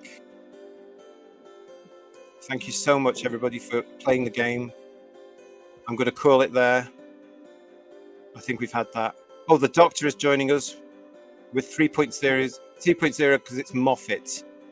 And Robbie Bonham, nice to see you, Robbie. Welcome to Whose Views 2. Squawk is with us too, 3.6 people. And Steve is pointing out, of course, the fact that the 7 days will jump to 150 million. Well, that's very cynical, isn't it? But true, because we all know that. They do, yeah. We all know that's what's going to be. Right, thank you, everybody. I'm calling the day on that one. Thank you all so much for playing the ratings game. We've got all that there. We will put all that onto the scoreboard. We, of course, will be looking at Boom next Sunday, and we will be looking at to see who won the ratings game then. Just send another pencil to Kirsty. It'd be much simpler. Yeah. Yeah, be done with it. Yeah.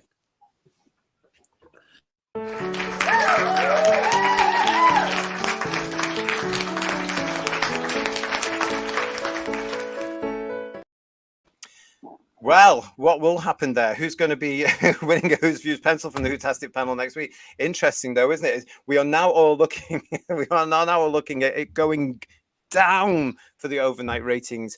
It's pretty obvious to me, though, guys, that the British public are just don't. They're not there, are they? They just don't care. They're not there. It's such a shame what they've done to this show and who they're aiming it for now. And as Jodie would say, who are they making it for? Because we certainly don't know on this show, do we? Before we go any further, I want to look at this particular thing. This is from the BBC News as well. No, sorry, this one here. This is from Slate Magazine, sorry. Doctor Who's newest villain might drive some viewers away. Good riddance. I don't know if any of you have seen this, but this continued here on Variety. RuPaul's Drag Race. So this is on Variety's X or Twitter, as it was. RuPaul's Drag Race star Jinkx Monsoon, who plays the over the top is being slightly kind, I thought. Maestro in the new Doctor Who says, "Who gives an F what bigots think?" in response to the racist, homophobic backlash Ncuti Gatwa, the 15th Doctor, has faced because of his casting. Now, I must have missed all that because here in Britain, I can't talk about America because I'm not based in America, but I didn't see any of that at all. I didn't see any of that because that's not what Doctor Who fans are. We are not phobes or is or ots of any description at all. So why the hell is the show business industry insisting that we are? Again, it's just like 2018 all over.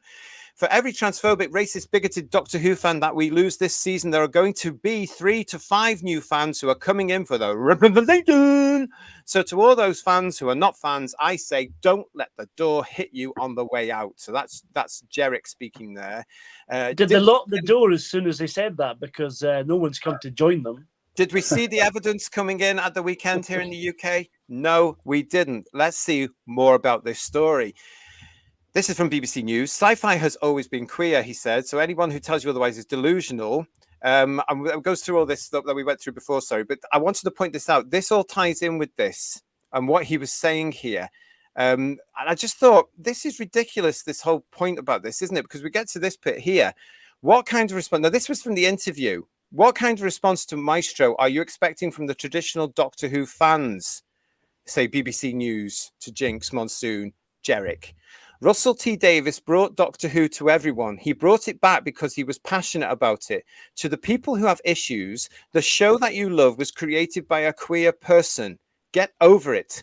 A lot of people are going to really love this, and I think this season is going to create a lot of new Doctor Who fans, and if we lose some of the transphobic ones, don't let the door hit you on the way out. What's wrong with being a traditional Doctor Who fan? I don't understand that. And why do they think that we're all transphobic? I mean, again, it's a mighty assumption, and it's utterly nonsense. I mean, this wound me up. Sorry, Kirsty? I'm just bored of it now. It's not an insult anymore. No. It's not. It's rhetoric. That's all it is, yeah. Yeah, because everybody is a phoboranist to them, isn't it? Yeah. It wound me up. Sorry, Kirsty. No, it's funny drama. It's just, yeah, I'm bored of it now. Get creative if you're going to call me something. You're right, what is wrong with being a traditional Doctor Who fan? For me personally, I will welcome you if you are pink, blue, purple, whatever, if you're nice and kind and not imposing it on everyone. But yeah, I'm just bored of it now. Just let me have my traditional Doctor Who back and make your own stuff. If you want to be pink, blue, purple, have 3 heads, 3 boobs, whatever, do your thing. Ian, over to you, darling. Yeah. I mean, Paul's saying to us here, well, Paul Richards is saying to us here, it wasn't created by RTD. What utter crap. Now, this shows where he's come in. Jerick's come in completely not understanding. And that also, I think, affected his performance because he doesn't understand. Somebody may have said to him, oh, the show's been celebrating its 60th anniversary because they would have been filming in the 60th anniversary year. But he thinks, no, my mate brought this to created this show. He brought this. Total nonsense, isn't it, Ian? Yeah, it is. This post probably irritated me more than most, and I had a bit of a Twitter spat. I responded to that idiot. Whether I'm blocked yet, I don't know. You usually are, aren't you? But I just responded and said that, as far as I was aware, C.E. Webber, Sidney Newman, and Donald Wilson were not queer men. No. And that Russell T Davies certainly didn't create something, seen as though when Doctor Who was conceived, I think he was still a fetus, being that it's in its 61st year now and Russell T Davies is 61. It really, really, really did annoy me. It's revisionist history, and it's claiming credit for the work of thousands of other infinitely more talented people. And most of them wrote stories. All the writers we had understood that stories have to have beginning, a middle, and ends, and that was it. Jacob was saying to us, Shooty had a great reaction overall when his casting was announced. I totally agree with that because we were there, we saw it. We may have been sitting on the fence, but that wasn't to do with the fact that he is. Well, I'm going to say he's homosexual. Of course, what he would say is that he's queer because they can't say homosexual and they can't say same-sex attraction because that makes them exclusive, because it means you're only going for your own sex. You're only attracted to your own sex, where of course it invalidates their whole nonsense that a TM is a man and a TW is a woman. You can't do that, can you? So that's why they call themselves the homophobic slur. But it was actually sort of a lot of people were on the fence because they wanted, quite rightly, to see what he would bring to the role, and that happens with every Doctor, with all of them. And others were going, oh, welcome, because it was a new Doctor. So I totally agree with you, Jacob. I didn't see any nonsense like this. Paul is also saying, who the hell comes to Doctor Who for representation? Well, now we know, because we've had it since 2018. There is a minority of the fandom that's all they want. They don't care, as one of the guys mentioned earlier, they don't care about direction. They don't care about story. They just care, how many bloody flags does this episode carry? Yeah. Let's face it, it's absolutely sickening. And we've got Richard saying to us here, I have not heard a good word from any of RTD's brigade regarding the long-term fangs. Jinkx, Jerick, is almost certainly mentally ill. Well, I would agree with you on that from what we've heard and what we've talked about him on headlines, totally. And I think I may have actually said something along those lines on one of the posts that he was copied in, because look what happened to me. Hurrah! I am so proud of this. I am so proud of this. because I don't give a toss. But if you are part of the Jinkx Monsoon blocked you, let us know. Send us an email, whosviews1@gmail.com. And congratulations if you are, because you've earned it. Congratulations. Richard is saying to us here, I missed all the homophobia and racism over Shooty's casting. He has alienated fans by being racist, all alleged. But we do have the scripts for that, of course. And we're not going to argue with that on this show, are we? I'd like to say good morning to Java Bean. He's joining us from Australia as well. Good morning, all. It's over. We had a second bite of the cherry. Doctor, I let you go. It's amazing how many people are actually saying that, isn't it, really, guys? You know, what's happening there? It's happening an awful lot here. And what else we got here? Dividing Dragon is agreeing with that. Doctor, I let you go. And Tony is saying to us here, Sci-fi has always been queer. What a stupid, bloody comment. It is. And again, they're used to the homophobic slur Q. Now, I can speak from my experience here. Sci-fi has always had a gay representation, to use that horrible word, in fandom. I met a lot of my friends who are same-sex attracted through Sci-fi. We've always been there. But the brilliant thing about it, what it was, and what these idiots don't know and don't understand, is that it was inclusive. Because genuinely, the heterosexual boys and girls around us didn't care. We were just fans. Nobody saw your color or your religion or your sexuality. I never had any homophobia or anything like that until recent times in Doctor Who fandom. And that says an awful lot. The 90s for me will be one of the happiest times that I sort of can remember because of the fandom, because we were all just getting along, you know, and you met people from all walks of life. And we got along usually. Okay, you might have had disagreements about who the best Doctor was or how the best Cyberman was or whatever. But that was half the fun, wasn't it? Oh yeah.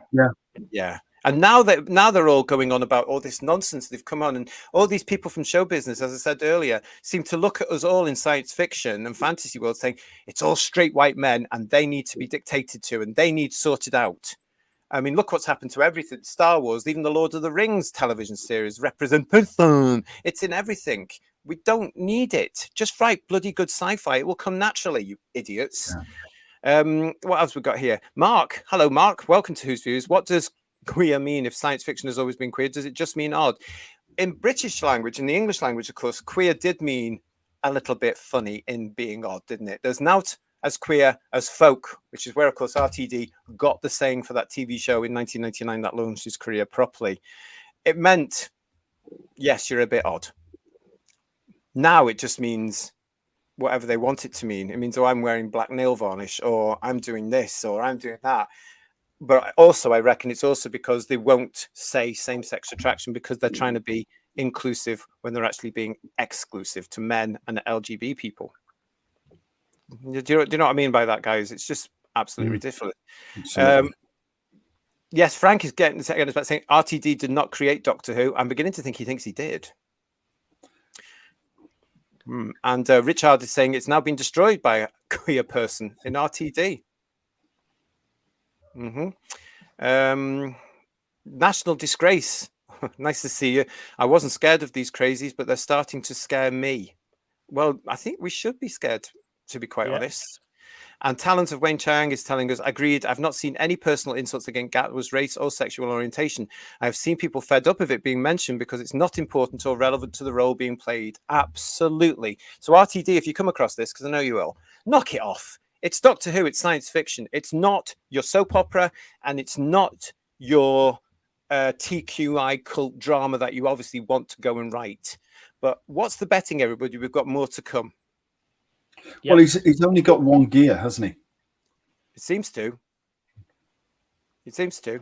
You know, I mean, it's all the same now, isn't it? Yeah. What's this? Noodle Arms, hello to you, like that. Red Dwarf had a diverse cast, but we don't see colour. We see great actors. Yeah, absolutely. And what else we got here? Everybody's listen again. Thank you so much for joining us, and thank you so much for all your points here.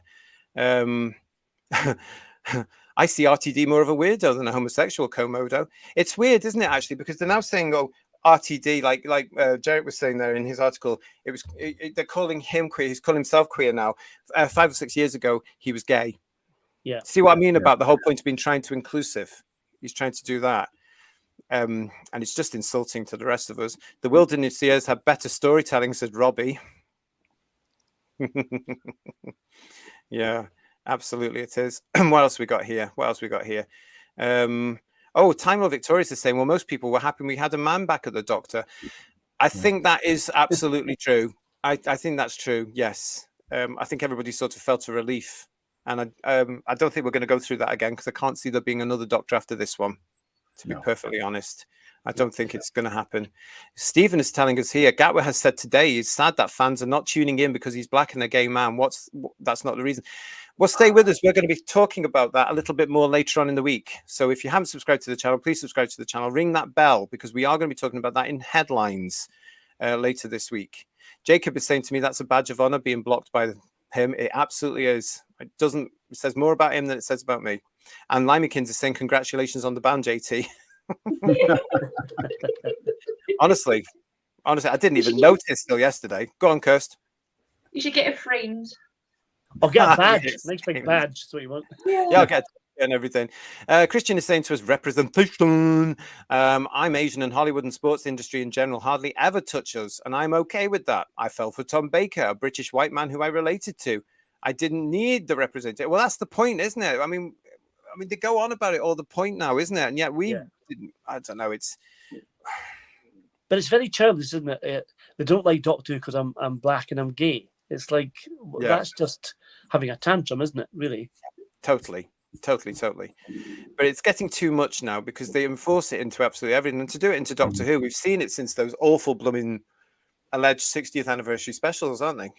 You know, we've seen it all there. And do you know what? It's actually harming the show rather than helping the show, I think. I think it's fatally harmed the show, to be quite honest. And they're looking for diverse Doctor Who. I was just thinking, you go back to 1967, the Moonbase had probably one of the most diverse casts in it completely. And that was the mid-1960s. I mean, my God, there was every race under the sun. There was every colour. Well, even the 10th Planet had a black actor playing an astronaut. Yeah. You know what I mean? It's kind of, Yeah. Well, there you go.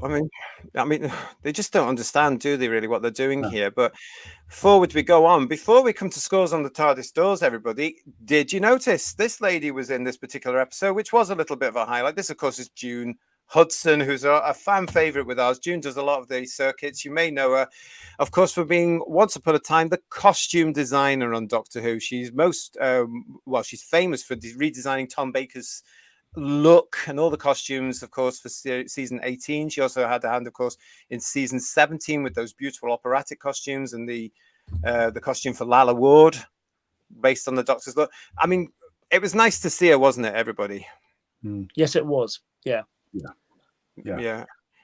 Shame she was in this crap, though, to be honest. Yeah, here in the UK you can see June cropping up an awful lot. Actually, she does an awful lot of work for adverts, and she does an awful lot of cameos, like this particular one in The Devil's Chord. But just a wee nod there to our favorite June, because if you ever get to meet her at a convention, she's lovely. She's absolutely lovely, and it's nice to see her coming out into the conventions as well, isn't it? It's just wonderful. We are coming up now, everybody, to scores on the TARDIS doors. Now, this is the bit, if you're new to the channel, where you get to tell us, out of 10, please, what you are giving this episode, The Devil's Chord. So start putting it all into the chat now while I run the titles and ask the panel.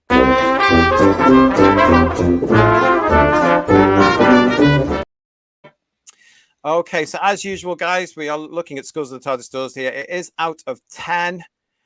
Paul, before we get into that, is saying, is it me or does that picture of June Hudson look a little like the Space Teddy thing from the specials? Space Teddy thing in the specials. The Meep. Oh, the Meep. Space Teddy. Possibly. Yeah, could do here. Rich Hard is saying to us, why have June, though? It was a fashion episode. I would have but musical. I think it was just a nod, to be quite honest, and giving us some work there. All right, so let's get on to scores on the TARDIS doors, guys. We're going to start with third Doctor Ian. Out of 10, what are you giving The Devil's Chord? Hated it. A 0. Yeah. Right. We've had more zeros since yesterday on Who's Views Reviews than ever before in the whole year that we've been doing these things. All right, thank you, Ian. It's just because he hated it. That's absolutely fine. Paul, what are you going to give The Devil's Chord? Well, this was compost, really, manure. This episode was, and I was longing for that. Remember that scene in Seeds of Doom? They've got the compost making machine. I was hoping that Jinkx Monsoon might fall into that and be turned into compost, but it never happened. So I was really disappointed. I'm going to give it -5. I hated it as well. Wow. Okay. All right. Thank you very much. And Kirsty, what are you going to give the Devil's Chord? Can I give 0.5? Can I get half points? Yes, go on. Go rogue. 1.5 for the tap scene and for the beginning piano bit for the music. 1.5.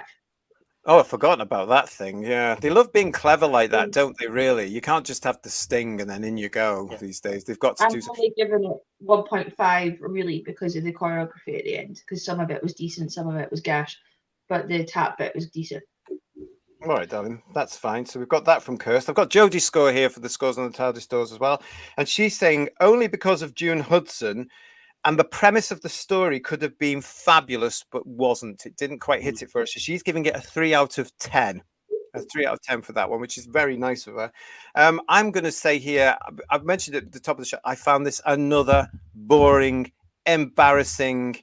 It didn't grip me. I couldn't stand the fact that Jerick was playing Jinkx Monsoon, playing a drag queen, playing, what did we say it was?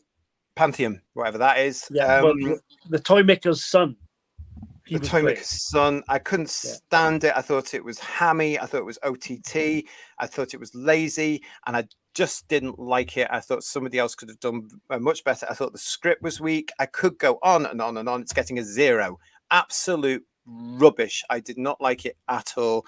This is not Doctor Who, and that ending, I'm not going to sleep for weeks.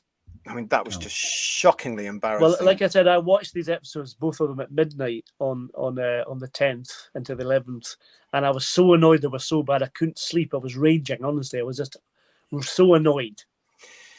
Yeah, so I'm not doing that. I'm not doing that again. Right. No. Well, there we go. Well, yeah. Let's get into the chat and see what you're all giving to it. Again, thank you so much for joining us tonight for Who's Views Reviews, The Devil's Chord. Really appreciated it, and thank you for being part of the chat and giving us all your views. Okay, so we're starting with here. I Am Not a Nugget Blackheart, 8 out of 10. Wow, that's a big score for this one. And so is Heretic, OSJC, with 7 out of 10. Again, with that lovely album cover there from Queen. Komodo, 1 out of 10. We've got here Reptile Insane is saying 7 out of 10. Paul is saying 1 out of 10. Paul Richards, thank you. Divining Dragon is saying, I hate seeing legacy figures used by the woke who. It isn't kind to them. No, it's not at all. They've ruined it, aren't they? And don't forget, we've got Mel back. Poor old Bonnie. Yeah. Let's see what they're going to do to her. Oh, God, and I love Bonnie. Gemma is giving it 0. Thank you, Gemma. It's nice to see you. Thank you for watching, sweetie.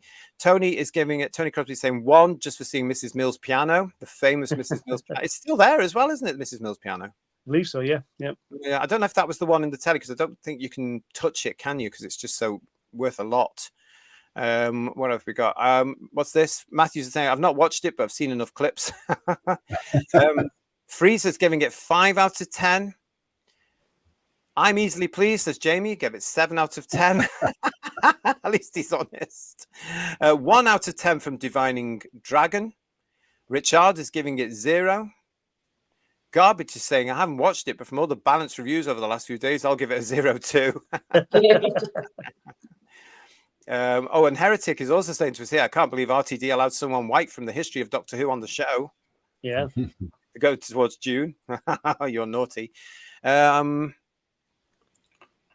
you gave us a score anyway, but there we go. Time Lord Victorious is saying 4 out of 10. Good idea with music going wrong and the impact on humanity. Terrible execution. It could have been a really scary drama, but I don't think they want to scare people anymore. I think they want to imply and run around the circle, of it, but not actually delve in there like proper Doctor Who did. Pete is giving us 0. Thank you, Pete. Michael Hallett is joining us to say 0. What else have we got here? Thomas is saying to us 8 out of 10. Thank you very much for your score. And Simon is saying -100 out of 10. At least our scores are diverse. Yeah. Yeah, and that's how it should be, to be quite honest. Raymond is giving it 0. Just Jordan's dad, Mike, said 7 out of 10. Thank you, Mike. Are you going to give us one, just Jordan, as well? Paul Routen is saying 0. Douglas Smith, I didn't watch it, but from that awful dance clip, 0 out of 10. It doesn't look like Doctor Who. It didn't feel like Doctor Who for me either, to be honest. I would be interested the people who liked it, what they liked about it.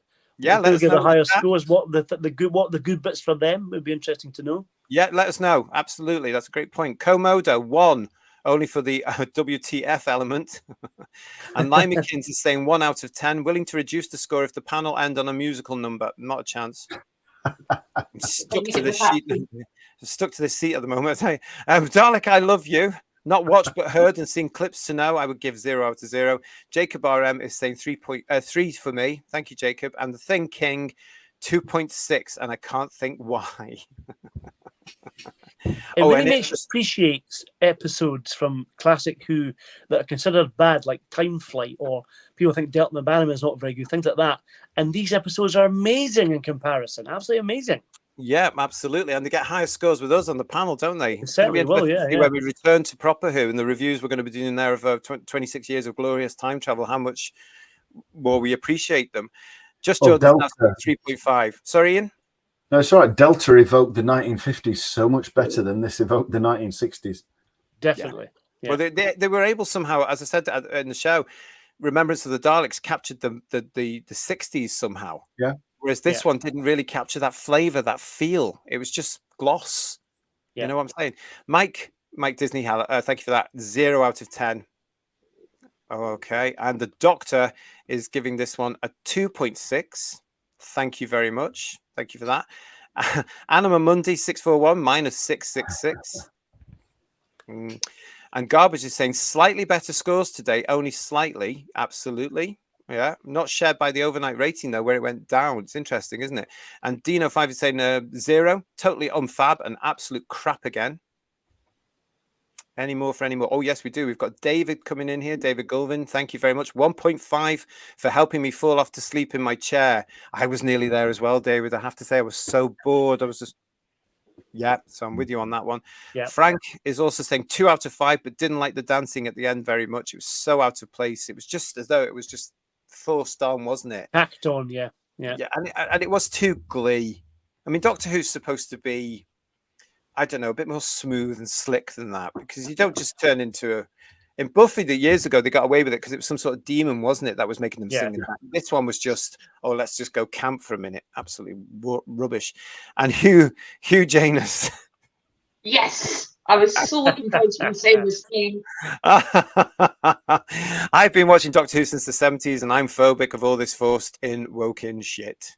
Well, I think most of us are. It's called realism, my friend. And Stephen Braddock, it was Jinkx, but 1 out of 10 for June Hudson. Okay. Daryl is giving this a 0 out of 10 for the episode and 10 out of 10 for the BBC showcasing a full evening of entertainment that will hasten the end of the TV license fee.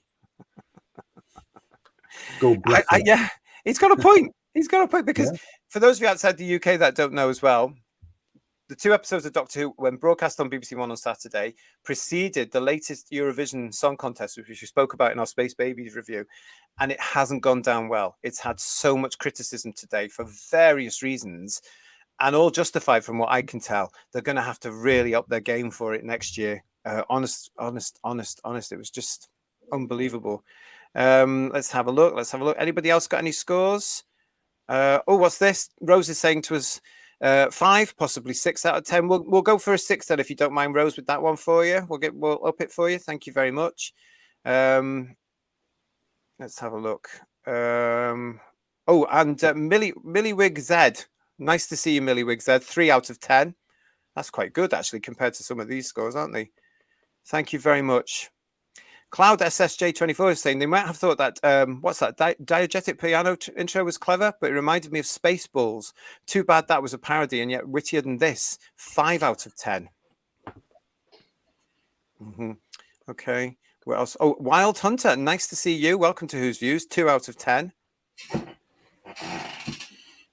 Anybody else? And Garbage is saying to us, I saw a Bonnie interview like from 20 years ago. She looked amazing yesterday. She did. She looked absolutely fantastic at the BAFTAs. Yeah. Let's have a look. Oh, My sister's giving it a 0 as well. We were bored though, weren't we? We were very bored watching this. I think your sister's hoping it's cancelled next week, so you and your mum don't have to watch it anymore, I think. Well, certainly, yeah, the family will be like, oh, please take it off. Note for effort, says Squawk. Thank you very much.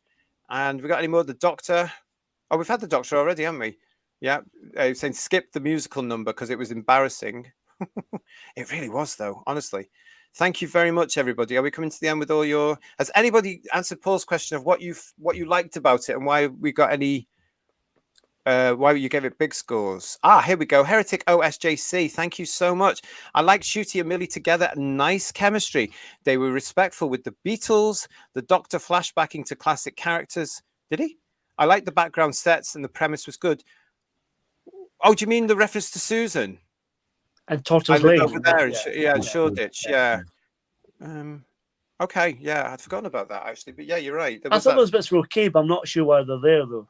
For a new audience, it's just really odd. You know? There's rumours going round that Millie's actually the granddaughter or related to Susan, and because of Susan Twist, that's what's going round on social media today. I see. God, no. Bless fans. Always seeing patterns and things. Either that or they could be a descendant of Cal or Zar from the cave. The caveman characters from An Earthly Child. Yeah, it'll be her's daughter. That'll be it, yeah. The problem is, though, he left Susan in the future, didn't he? He left Susan in the future. Yeah. We don't know where she is now either. So I'm assuming she's still with David. I don't know. I mean, it sounds more like a Big Finish plot to me, but there you go. Big Finish, I've done that already. Yeah. So yeah. What else? Anybody else with any scores? I think we're coming to the end of that one, but thank you so much, everybody, for this. You've got hang on a minute. Here's one. So Artichoke Darlington Bamford III. Nice to see you, sir. I owe Warriors Gate an apology. 1 out of 100. I like Warriors Gate. Name. Yeah. So Artichoke Darlington Bamford III. It's lovely to see you, sir. Absolutely wonderful. I love that title. That's fabulous. Please come back. And Day the Debater is saying to us here, 1.5 out of 10. The Devil's Chord made Delta and the Bannermen look like Genesis of the Daleks. Tony's asking us, can the show get any worse? Oh, God, yes. Oh, God.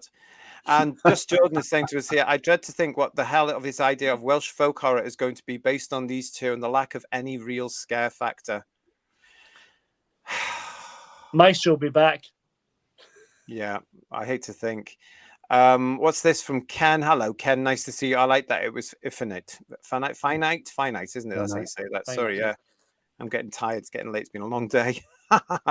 And Mark, The Devil's Chord, also known The Day the Music Died. Oh, now that would have been a better title, wouldn't it? Yeah, I can understand why it was called The Devil's Chord, because, again, though, where did that come from? There was a line at the beginning to explain where that thing come. They could have set that up by being in Egypt or something a little bit more. Is it some kind of religious connotation or something that the church banned or something like that, musically or something?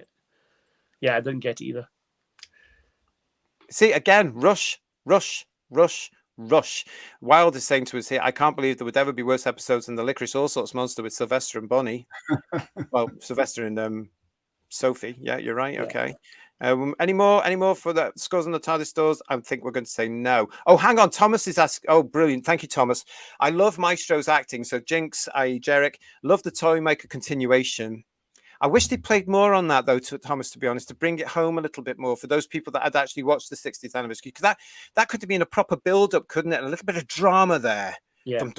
I think it's too soon for a connection with the Toymaker, though, don't you? It's only 2 episodes ago, isn't it? Well, it was hinted, wasn't it? Because wasn't this thing, Thomas will know, wasn't there this thing that in that awful episode, the Star Beast one, where Meep says somebody's coming, and then the Tenant Doctor turns around and says, "Ooh, something like mysterious or something. Oh, I can't stand that or something. Do you know what I mean? Yeah, I can't sound cryptic or something like that. And look out for the boss or something like that. Yeah, something like that. So I think this is part of that. And Thomas is saying, love the Toymaker continuation.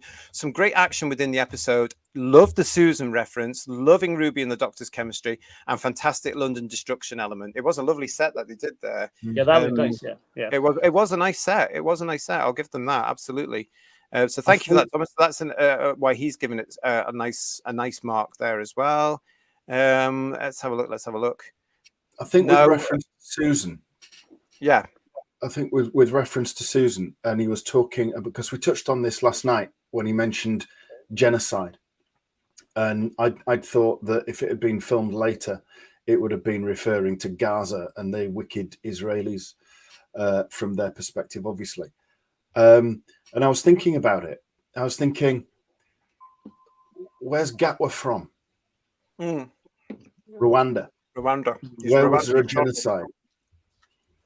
There was a genocide in Rwanda, and I think that's Russell T Davies trying to be clever and stitching it into that as well. To be quite honest, but it made no sense regardless because she wasn't on Gallifrey. But that's what when I had way too much time to think about it. Yeah, we've gone, Kirsty. Rwandan. He's got a Rwandan proverb on his sonic screwdriver. On the alleged sonic screwdriver, which of course isn't a screwdriver anymore at all. Cybermatch Strikes is giving his score of the TARDIS Doors a 6 out of 10. And hello and welcome to Yumecha. Nice to see you. Welcome to Whose Views, 2 out of 10. I think it's average, really, isn't it, for this? Rose is saying to us, without the Beatles or Cilla Black music, what would the world be like? Ending was assemble, finale, and they all came together. Yeah, but still didn't hit for me, I'm afraid. Jamie is saying to us here as well, Maestro did the giggle laugh and mentioned The One Who Waits. We spoke about that earlier. That didn't get to me at all. I've missed that. And Thomas is saying it was just wait until I tell the boss that the meat was talking about. So that's obviously what this is coming through. It's a shame that RTD didn't actually get what he wanted. He wanted this series we're watching now broadcast in January, didn't he? And Disney didn't like that, so it's not gone that way. Because to ask people to wait for something that happened in, when was it, November? Yeah. And then it's come back now in May. Yeah.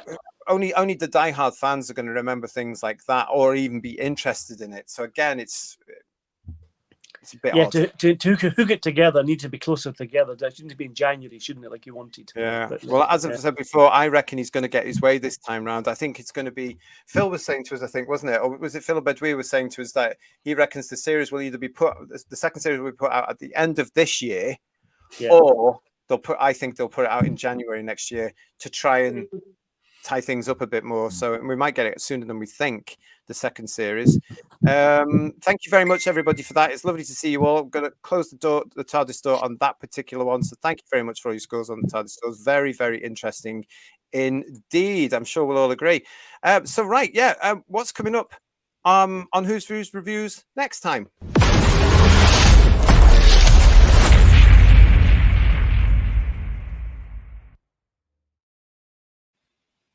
Well, it's going to be, of course, the Stephen Moffat pen story, Boom, which is going to be dropping on BBC iPlayer at midnight on Friday and at sensible times around the rest of the world.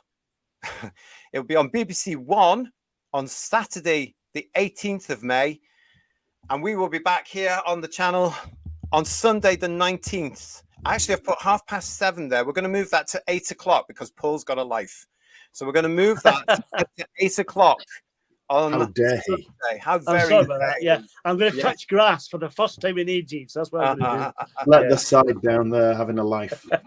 I'm not a nerd. I'll show you. It is up on the channel for you now to actually set a reminder for. I'll rearrange the time there so we can go for 8 o'clock next Sunday. That's only going to be for the next couple of weeks, and then we'll go back to our 7:30 time. So please come and join us. Watch the episode and then come to. I have to say, guys, this is an episode that I've actually got some high hopes for because it is a Moffat episode, and I'm expecting to recognize the Doctor. I'm expecting to recognize the series that I love and adore in there. It's the first one of about 2 that I'm really looking forward to, the other one being 73 Yards. But this, I've got fingers crossed for this one that I'm really going to like this. And I'm hoping to be able to come back on the show next week and say, I love this and give it a high mark. Fingers crossed. That's what I would love for you to feel that way and actually enjoy it. I really would. But yeah. We shall see. Time will tell, wouldn't it? Thank you to everybody. We've had great numbers again tonight. Thank you very much, everybody, for joining us tonight. Robbie, thank you so much for this. Saying great stream. Really appreciate that. Bye, Freezer. Bye-bye. Nice to see you. Boom will be great, says Cybermatch Strikes. I hope so. And Thomas is saying to us, I feel the wokery will be gone for episodes 3 to 6, to be honest. I hope so, mate, because I really want to be able to say that I loved these things. As I say, I'm actually looking forward to Boom. I really am. I'm looking forward to it. I quite like the idea of him stepping on the mine for, you know, that length of time. Let's see what happens with that one. Third Doctor Ian, Paul, Kirsty, thank you for joining me for this edition of Who's Views Reviews. Hope you've enjoyed the show. We've done an awful lot there. The Devil's Chord, then. That was that one. Up and on now to Boom and the rest of the series. Don't forget, if you haven't subscribed, please subscribe to the channel. We do appreciate it. Please like the video. Do everything you need to as well. Thank you for all your opinions. It's all great. It really is great. You know, we might fall out, but let's make up again. Let's make up again. You are all very welcome here on Who's Views. That's what we do as fans, isn't it? We have a row over Doctor Who, and then we'll go and have a. Well, we usually in the old days we used to have a pint, but now we've got we've got to pretend we have a pint. But you're all very welcome. So thank you so much. Also keep an eye out for Headlines, which is coming back to you later this week as well. Stay tuned with us on that one. So for now, from Third Doctor Ian, from Paul, for Kirsty and myself. Take care of yourselves. We'll see you next time on the channel. Cheers, everybody. Bye-bye. Bye, everyone. Bye-bye. Bye-bye.